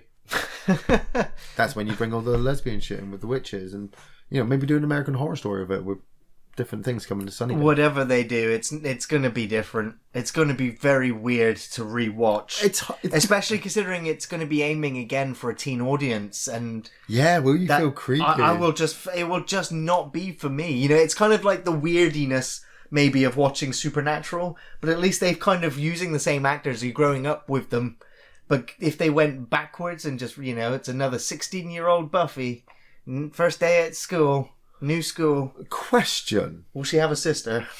And I don't know if this came up in the last podcast, in the Buffy podcast, right? But Buffy's a girl. We know, there's like a whole month cycle in this Buffy universe because Oz is obviously dealing with his werewolf shit. Right. Where are you going? I'm going with the fact that do vampires smell Buffy in the mood, shall we say, at the end of the month? I'm probably sure they do. Is that what makes does it make slaying harder or easier because the vampires are drawn to her? Yeah. There's your mind. My mind sometimes. Next question is from Craig Hall. Hey Craig, excellent podcasting by yo. Thank you. My question this time is: what in-film locations would you like to visit? Not to be on the set while they're filming it, but to visit the set as if it was the actual universe. I.e. Middle-earth, Narnia, Tatooine, Blade Runners 2019, LA, all that jazz. What would you go first? Where would I go to? I think I would go to the castle in Monty Python and the Holy Grail, where all the nuns are. Yeah, that's a good one. The ones that want to spank you. Yes, because they accidentally turn the beacon on. And you obviously you don't want Lancelot coming in and saving you. No.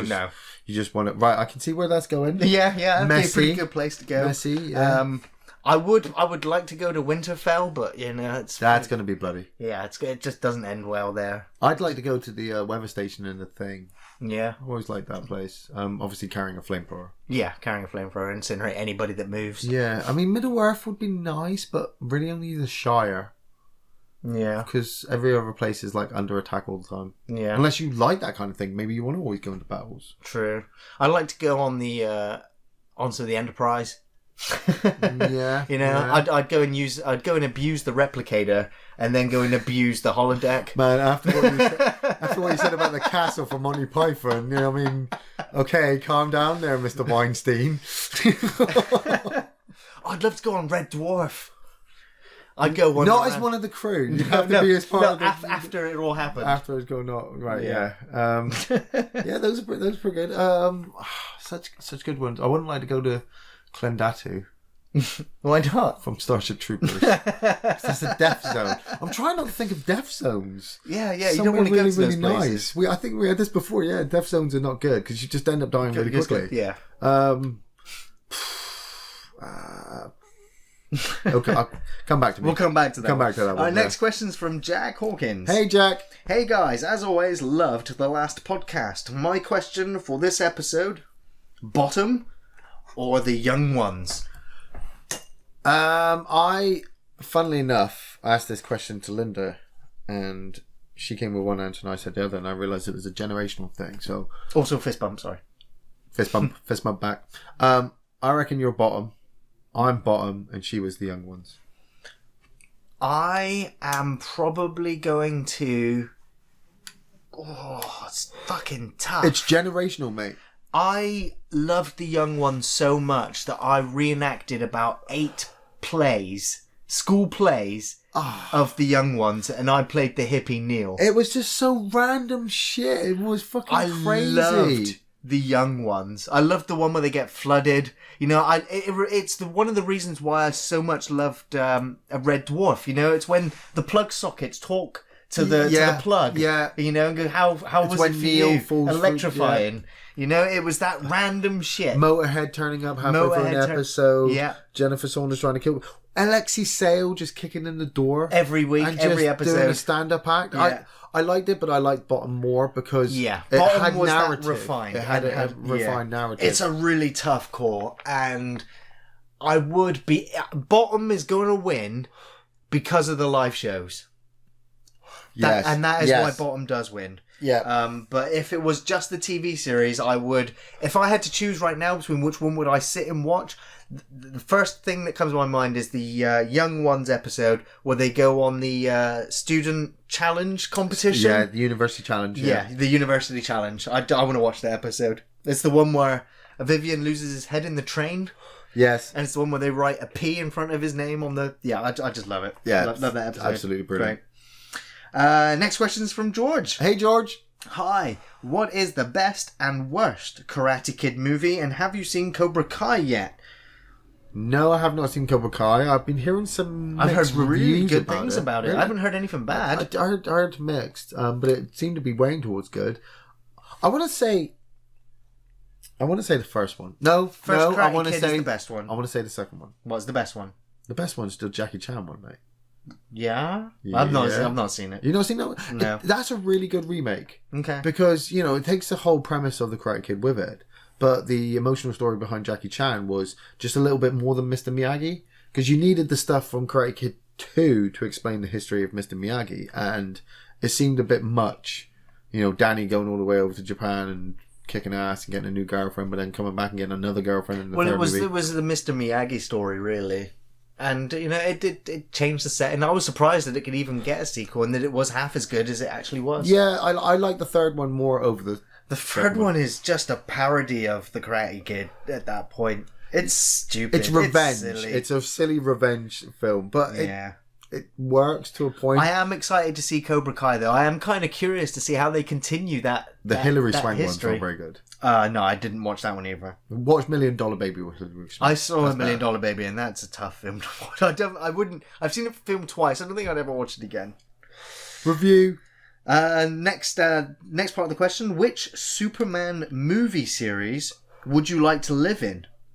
All of them. He kicks ass. I would only like to live in the the series that mentioned earlier, the original 4 movies, only because I know that Christopher Reeve Superman would save the day. You wouldn't want to live in the world with Kevin Spacey? No. No. Not with him as Lex, because of reasons. Cause reasons. Any of them with Superman, and he, imagine just being able to know that there's an alien being out there just going to save people in crisis. People, and if he doesn't, he'll do his best too anyway. Yeah. And finally, what is your opinion on soft reboots in TV and film in general? Thanks for the awesome content you guys do. Triple fist bump. Triple fist bump back. What's a soft reboot? Soft. It's just ever since the idea of remakes and the word remake was so badly tarnished, it's been rebranded as reimagining, reboot, soft reboot. Don't be angry. It's only a soft reboot. Right. So it's basically it's a remake. It's a remake. It just means what is your opinion on remakes? There's so many different words to try and stop the stigma of being shitty remake that they've chucked around that. I loved the idea of, it's reimagined. I even went with that one for a while. But it's just remake. See, what is your idea? What do you think of remakes? Companies have ruined it by trying to hold on to the contracts for films that they can't work with. Like, Marvel's a big example. They bought up most of their characters, ran with it, and now they're buying characters back. Sony is a big one where it goes, hey, here's a reimagining of the Venom story. Mm-hmm. Here's a reimagining of the Spider-Man story. Disney do it a bit, but they... I guess, they stay within the Force Awakens is a soft reboot. Yeah, but they stay within their franchise demographic, which kind of annoys people because they're trying to cover so many bases. Yeah. Never, ever, ever, ever, ever remake a classic. Well, they've already done all the classics. They have, and that's the problem. And that's what tarnished it. Yeah. Because some of them were good. Yeah.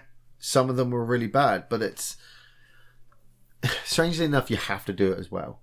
Because, as I said earlier, some films people won't watch. So you have to reimagine it with a couple of better scenes in it to get more people to go and watch it and then go back and watch the original one.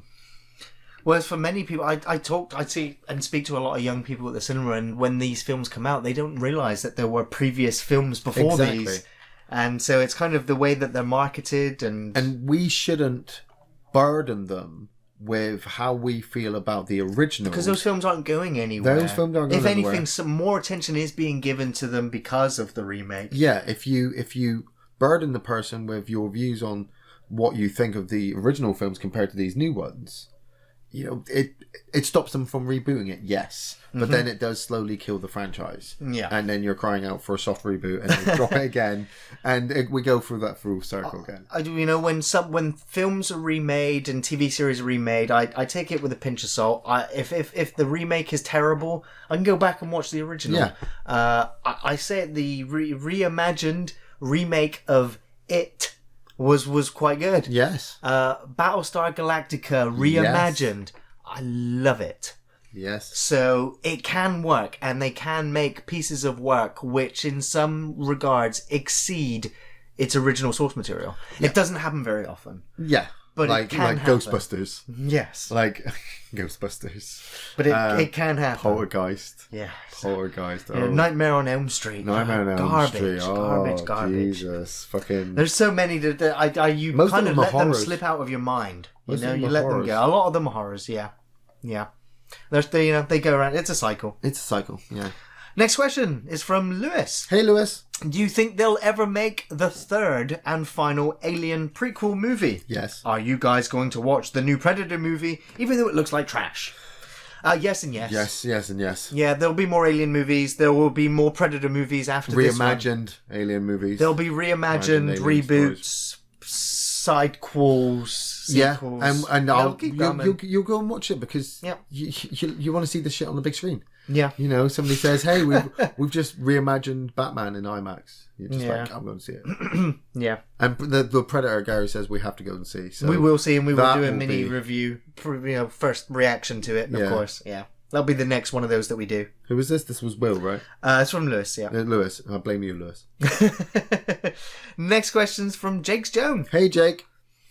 Good afternoon from New York. Ooh. Your podcast is great. My question for y'all, what video game or movie is the most polarizing between you two? Cheers. Polarizing is opposites, right? Opposites, yeah. Oh, Cabin Fever. Yeah, Cabin Fever was the first one that we had a full-blown argument You hate over. Cabin Fever. Yeah, Cabin Fever sucks. Cabin Fever is it's just brilliant. awful. It's just brilliant. garbage. It's good. And you think it's brilliant, and I just go, what the You fuck? fucking think fucking Dead Rising Watchtower is fucking good. Yeah, it was good. It's fucking shit, mate. Yeah, it's yeah. fucking shit. So there's that one. There's that one. You think Jaws 2's better than the first fucking one? Jaws 2's better. You think Fuck. Jaws 3's fucking good? No, I think Jaws 3 has its moments. You think it's better than the fourth one? Yeah, it's better than the fourth one. Man, you fucking think Hellraiser fucking 4 and 5 fucking, is okay. 5 to 9 are fucking okay. No, 4 and 5 is okay. 1 to 5 is okay for Hellraiser. Fucking Halloween 4, you fuck. Yeah, I like Fuck you, Halloween fucking 4. Halloween 4. Yeah. Halloween 4. I get chucked in the hating that film bag with you, Ian. Yeah, fucking Halloween. I kinda 4 like that film. Fucking sucks. Town Called Panic. That's That's a good one. it's not polarizing, but that for me is just an acid trip. Or what the fuck am I watching? Film, you know? It's not. I didn't like it. It was just a what. Is there anything else? Most of the time we do agree on films, although we have our disagreements about parts of a film. Yeah, we sometimes usually end up on the same wavelength of it. We agreed that some things always work.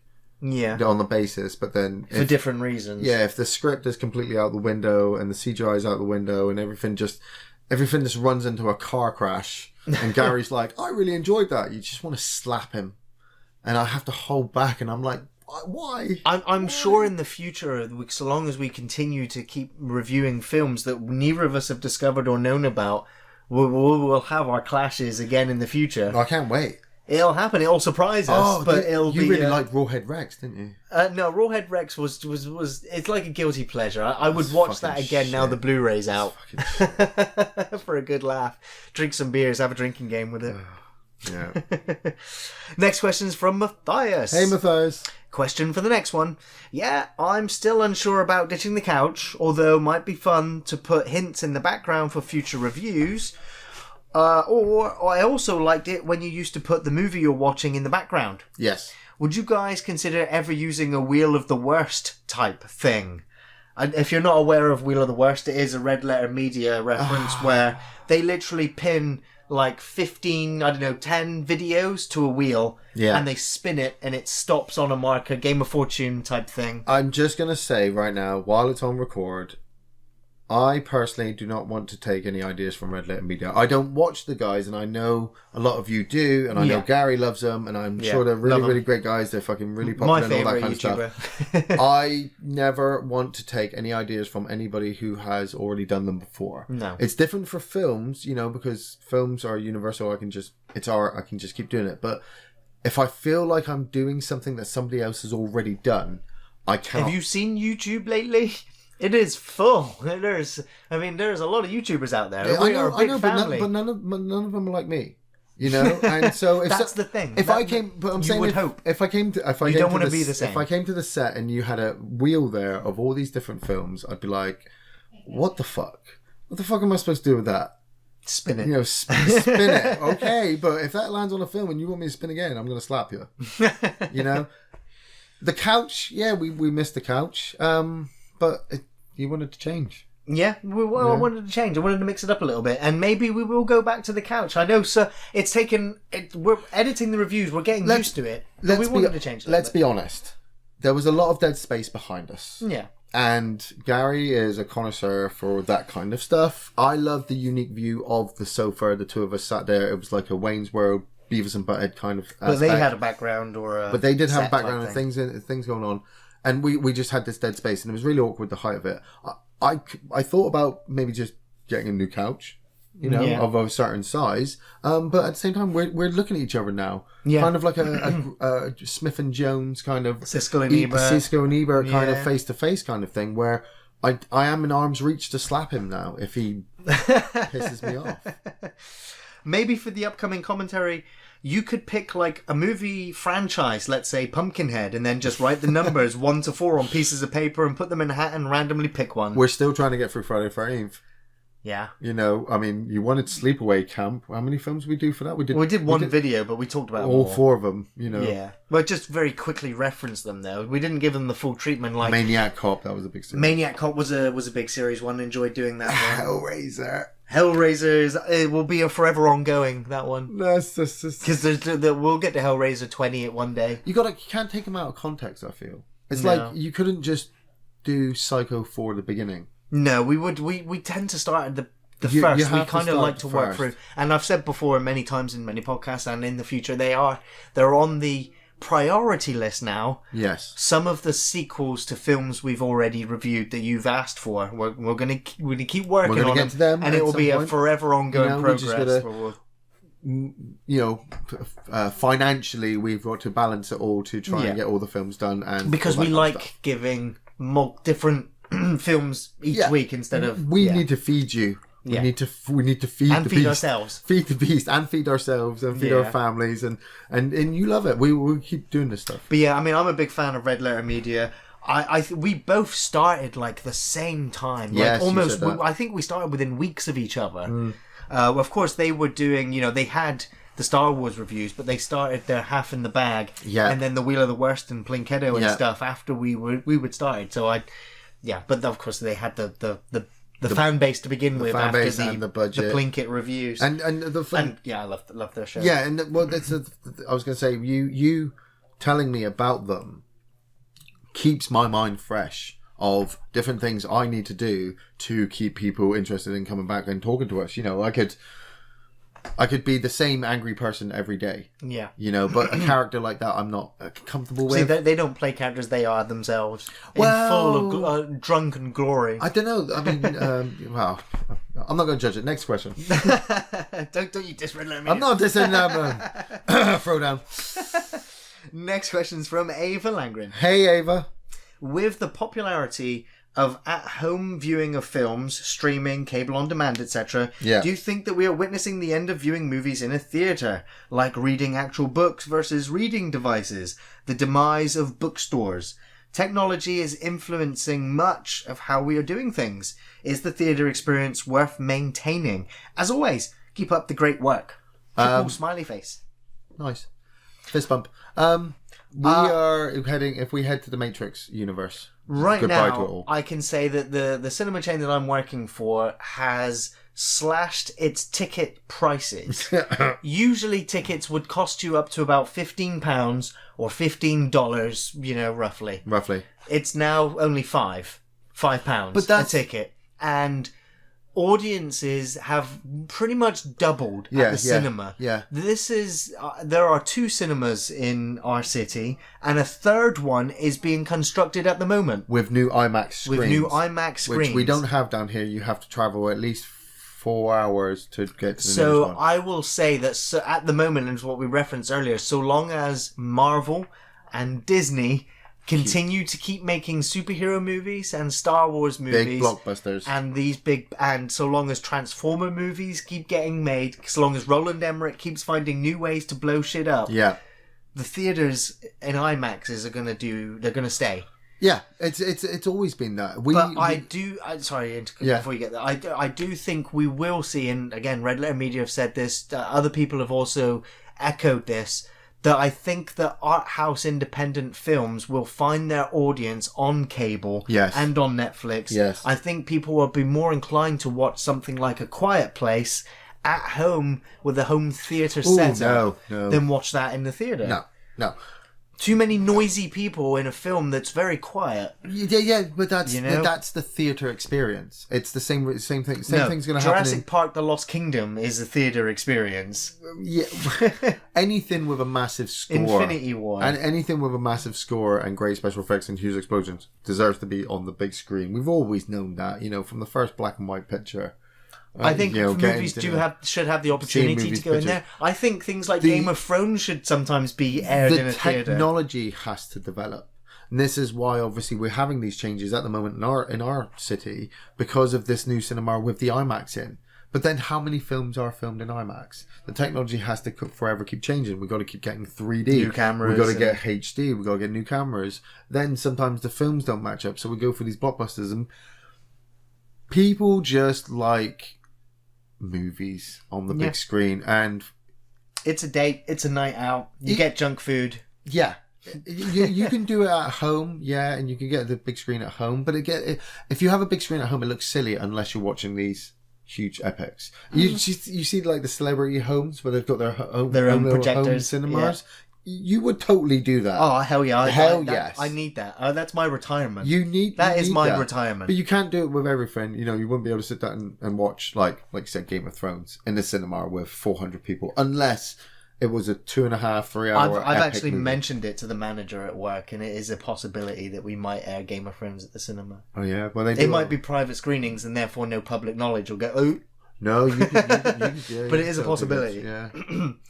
Next question is from Justin Simon. Hey, Justin. There's quite a bit of text here, so I'm going to read through this rapid because we're getting to the end of the podcast. Well, yeah, let's see how it goes. With your next podcast due in June, I have a question for our Honours Day. What age would you feel it appropriate for a child to watch horror films? I've been wrestling with this myself. Yeah, I started very young, but things were different growing up in the 80s. My plan is for my son to start around the age of 5 or 6 with something like Ghostbusters or Monster Squad, which are more comedy and kid-friendly, to introduce him to the concept of horror, ghosts and monsters. Then move to classic black and white films, Universal monster movies, Thing from Another World, etc. Then gauge how my son handles them before moving on to more intense films. I know Ian has a son, so curious if he has a plan for this, but would love to hear Gary's opinions as well. I saw John Carpenter's The Thing and Romero's Day of the Dead when I was 4 or 5, which made me fall in love with the genre instantly. However, I hope to be a little bit more responsible with my son. Thanks for the time and your superb videos you put out. So before you get into your impressive, answer, Gary, impressive. So before you get into your answer, as an actual father, yeah, I can just say that my mum and dad introduced me, or let me and my brother watch almost whatever we could get our hands on. I remember only once I had film censored whilst watching it, and that was Jaws. My mum put her hands over our eyes during Quint's death sequence. But me and my brother saw The Thing. We saw Ghostbusters and Gremlins and The Blob. Anything we could get our hands on, the Wishmaster films, the Nightmare on Elm Street, Friday the 13th, we saw it all. Desensitize yourself really quickly. The day that I was like 9 when I discovered the Hellraiser movies. And I forever love the horror genre, and the Alien films as well. So I started really young, and this is how I turned out. Love practical special effects.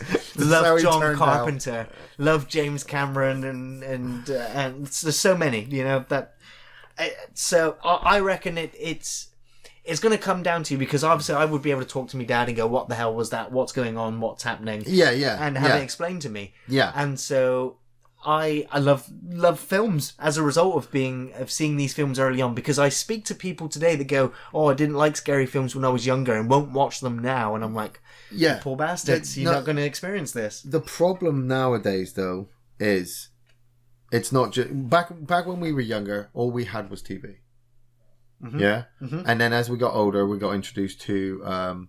We were old enough to go to the cinema and watch other films. Rent films. We were able to play video games that had the start off of gaming violence and film stories and aspects like that. And we got desensitized very quickly. And with Dylan, I wanted to do that. 4 or 5 years old. Hell yeah, let's sit down and watch Aliens. Let's watch Army of Darkness. Let's watch Army of Darkness. Let's watch this. Let's watch that. And Linda was just like, no, he's too young. And I argued until one day he was watching Ghostbusters, and it came up to the blowjob sequence. And Ray gets his pants undone, and the ghost does her thing, and Ray's eyes roll back, and it's really funny. But Dylan's staring at the screen, playing with his toys, and I realised, shit. He doesn't know what's happening. He doesn't know what's happening. He's going to ask me what's happening, and I'm going to have to explain it. And do I really want to explain to a 6-year-old what a blowjob is? No. Does anybody? One day we will have to do that. I know that I'm prepared for all that kind of stuff. But with films, and like I said, the internet, he had access to his iPad. He was able to go on YouTube. There's all these terrifying games and all that kind of stuff. He's asking me all these, and he starts to develop very quickly. Yeah. And then I start to realise that some of the films that I used to enjoy, even if they've got age ratings on the side, they're wrong. You, as the parent, have to decide You have to be the judge. Yeah. You have to be the judge if you are comfortable with them watching it. Like, World War Z is what, 12, 15? Yeah. Dylan's 9 this year. Yeah, I've just remembered. Sorry. He's 9 this year, so it's like, well, how far do I go until I let him watch World War Z? Or The Predator. Or The Predator, you know, Alien versus Predator, Requiem. You know, there's all these films, I'm like, shit now, you know, even a couple of swear words. Yeah. He sees it, I've had to explain to him that if you see it on film, it's not good to do it in real life. Yeah. You know, just keep that as a basis because he starts to imitate these stuff. Yeah. You know, the kid was watching me play Dishonored. Now he wants to sneak up behind people and cut their throats. And I'm like, okay, I can't play that anymore in front of him. You've got to be the judge. We said this with the Star Wars movies as well. Lightsabers are all fun until somebody gets smacked in the eye with one. Or gets their hand cut off. You know, and you're standing on Lego pieces at night because you bought them that giant Star Destroyer. You know. Also, let them enjoy their own thing. Yeah. Maybe they won't be a fan of Star Wars or Ghostbusters or John Carpenter or... Jesus, I fear the day Dylan doesn't like the thing. Yeah. I fear Where he just goes, that's boring. That's fucking boring. Can we turn this off and watch something else? You know, I'm like... Yeah. Okay, what do you want to watch? You're no longer my son. I want to take you and drop you off in the Arctic. I want to watch this Pixar movie for like the 7th time. You're like, you don't want to, but you know it'll keep them quiet and it'll make them happy, so just stick it on. And as they get older... I made Dylan sit down as a punishment. Yeah. Because he'd been naughty. As a punishment, the only film he was allowed to watch in his bedroom was Seven Samurai. He was grounded for a week. Yeah. And it took him all week to actually just sit down and watch it. And by the end of it, he was nicer. Yeah. You know, now Seven Samurai, you're like, oh, but isn't that violent? Well, no, it's not. It's black and white. It's honourable. Yeah. It's historical. And... it showed him a film where not everybody wins at the end. Yeah. You know, it actually ends on a sad note. So you can feel sad for films. It's a gradual stepping stone. What's his next punishment? 2001 Space Odyssey. Oh, good one. I'm going to tell him. Star Trek the Motion Picture. Oh, Star Trek the Motion Picture, yes. Solaris. Yes. All the greats. All the greats. Yeah. The ones that people go, they're boring. Yeah. Nothing happens. Schindler's List. Oh, no, don't. Well. Next question's from Travelling Shoes. Hey, Travelling Shoes. Has the 80s nostalgia wave ever broken? No. The 80s nostalgia wave. Yeah. Has it ever broken? Well, it kind of crests and then comes back up again, researchers. It seems to be that, you know, the further we go, it will eventually be nostalgia for the 90s. Then eventually it'll be nostalgia for the noughties. Yes. Then, you know, and it will just keep going. Like, I still have nostalgia for the 50s and the 80s, and I still love seeing them in film. As soon as somebody mentions a tape deck. Yeah. You know? Yeah. It's come to the point now where I feel the same about CD players. Yeah. You know? Yeah. Crazy. But the nostalgia wave will never break. Never. No matter what time frame we're in, there'll be a nostalgia for something. You know, you look at Demolition Man and the nostalgia those characters have for old things. Yeah. The museum. Yeah. Even in Star Trek Voyager, Tom Paris is all about the nostalgia for. In Deep Space Nine, they have nostalgia for old things. It's crazy. That's just giving me goosebumps just thinking about that. Yeah, you know, just being in the spaceship in the middle and having nostalgia for the 80s. I mean, Star-Lord done it amazingly. Yeah. You know, with all of his Guardians stuff. of the Galaxy. Retro. That's why I love. Retro will never die. That's why I love being retro. Yeah. Retro will never die. No. Next question is from Matt Midgley. Hey, Matt. Great as always, guys. My question for the next podcast is who would fare better? Ripley in Terminator 2 or Sarah Connor in Aliens? Fist bump. Fist bump back. So, putting Sarah Connor in the Aliens movie, how would she do? You reckon she would die? She would face hugger in 5 minutes. Ripley. She's not had the experience of what's going on in Alien. No, okay, so you put Ripley in Terminator 2. And she'd kick ass. And she would kick ass. Well, she's locked up in the mental institution because she says that she's from a universe where people have got xenomorphs. Yeah. You know, she doesn't trust anybody. The Terminator turns up to rescue her. John's a bit confused, but he's just like, well, Terminator says, we got to rescue you. And, I mean, same thing. They'd have to lure the T-1000 to molten metal. She'd just be more accessible with the guns. Yeah. You know, but, yeah, Sarah Connor, she'd turn up in the Aliens universe and be like, hey, what's that? Who would win in a fight between Ripley and Connor? Terminator 2 Sarah Connor? Yes, and Aliens Ripley. Ooh. Or we'll make it a triple threat. Aliens Ripley. Yeah. Terminator 2 Sarah Connor, and we'll chuck in Alien Resurrection Clone 8 Ripley. Oh, that's a bit unfair because Clone 8 Ripley wins. You scrap out both of them. I mean, if you do the original film, two. Ripley versus Sarah Connor from the first movies, when they're both kind of inexperienced. Sarah Connor because she looks a bit scrappy. I'd say Ripley because she's still got. She looks like she's got training. She looks like she can bar fight. Sarah Connor versus Ripley, Terminator 2. I would say Sarah Connor because she's she's a survivalist. She's a survivalist now. She's taking on a Terminator, which Terminator's. I'd say they both survive, but I think Ripley would fare better. I think she's a little bit more resourceful and a little bit luckier. Or unluckier. Actually, no, fuck it. Right, that's how you keep the franchises alive. Okay, they need to soft reboot, and have Aliens versus Terminator, where Sarah Connor and Ripley are both in the same movie. Well, you got to remember the androids in Aliens are Cyberdyne models. Yeah, they brought Sarah Connor into the future to help Ripley, but they inadvertently end up having to go back in time as well and take one alien back. And they find RoboCop too. Oh no, RoboCop's in the end. All right, RoboCop turns up at the end. That's going to be the sequel. Next question. We'll get into the next question. I love my mind. Next question is from Paul Doyle. Hey Paul, do you play Friday the 13th? Do you play? Now, I've been itching to play this game since I did the video for it. I continued to play it for a few weeks after I did the review for it.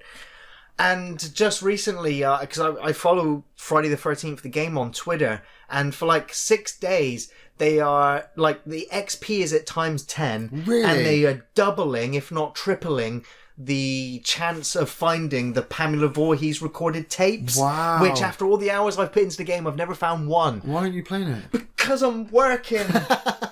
And I'm probably not going to get a chance to play it at all. And it's devastating me that I don't have the time to play anything. Because I really also want to get Dark Souls HD remastered on PC. Really? And play it through again. Yeah, I'm itching to play it. But right now, I'm like, that game is at least a week away from even being installed. So I'm not playing Friday the 13th at the moment, despite the fact that I would love to have some time to play it. If we can, maybe we'll organise it for next year's 24-hour Twitch stream. See if there should be still people playing it. A 24-hour Twitch Twitch stream of Friday the 13th. I would love that. I'd love that game. It's such a good game, and we'll get fans of the show on the game, and I will get some people on there. Maybe we can organise that. Yeah, we need to organise that because that would be so good. I'd love that so much. Really would. Second to last question. It's from Harry Stiglitz. Hey Harry, what are your favourite podcasts? Now, Ian, I know your answer to this is probably going to be don't have one. No. Don't listen to podcasts. I haven't got the time, man. I work. I know. You walk around with your phone attached to your hand all the time. How the fuck do you do that? I used to listen to the Rage Select podcast quite a lot. I used to love Rooster Teeth's podcasts. The problem I have is I have enough voices in my head. I don't need any more. I used to love Double Toasted, but they're no longer around. They are, Spill. Now they're Double Toasted. Used to love the Spill podcast. There was like one a day. That's amazing. I'd love to do that. I listened to Oliver Harper's commentary podcast specials, if you will. He calls them podcast specials, but they're film commentary tracks. Yeah. oneofus.net. I used to listen to them quite a bit. How do you listen to so many? Do you just keep jumping from these are the ones I used to listen to back when I was a photographer. You know, I don't listen to any of these anymore because I don't have time to. But these are all the ones I used to listen to. Yeah. The last podcasters that I used to listen to was oneofus.net, which is where some of the Spill crew went. And some of the Spill crew went to Rage Select. And so I followed them for the longest time. There might even still be a link of them on the Off the Shelf YouTube channel. I watch Jim Sterling's videos. I don't listen to his podcast. I should sometimes. I would like to. I used to listen to the Co-optional podcast with Total Biscuit. Yeah. But yeah, I don't listen to too many podcasts. Ever since we started podcasting, I've not listened to any other podcast. There's none better. There's none better. Well, I enjoyed podcasting. It's great. I love chilling out with you and with our guests that we bring in. They call it venting. They do call it venting. Yes. Yeah. If I were to say favourite podcasts, It was the Spill podcast, although they're not together anymore. Who one podcast now? If you could listen to one tomorrow, I would probably go and look at oneofus.net and see who's on there talking about what. Nice. Oneofus.net. Oneofus.net. Yeah. Advertisers. Yeah. Next and final questions from David Morris. Hey, David. And I know we've answered this one before, but it always changes every time we ask it. What's that? Favorite film music theme. Oh. You know, sometimes I will sit here and I will listen to the Christine theme track. Yeah. So a lot of the times you'll hear me listening to the Conan soundtrack, the theme, the whole thing.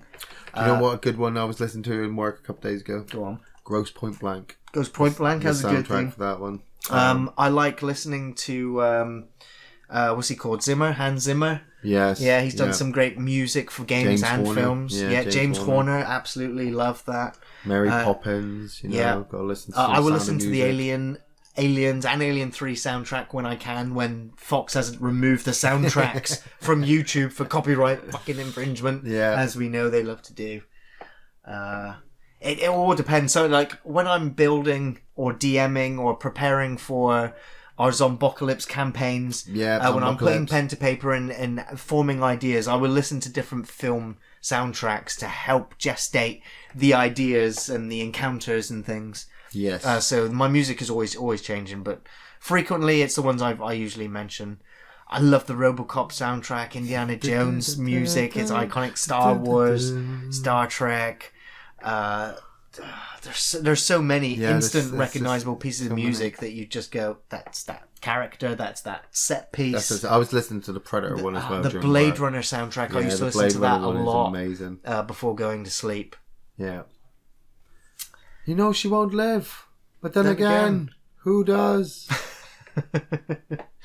And so with that, we're going to bring this podcast to a close. Yes. Just want to say thanks for listening, everyone. Thank you. We'll be back next month. Another podcast 19. Wow. And of course, new film reviews on Thursdays, gaming videos on Fridays. You can find us on Facebook, on Twitter, and on Patreon. Thanks for listening, everyone. We'll see you next time. Take it easy.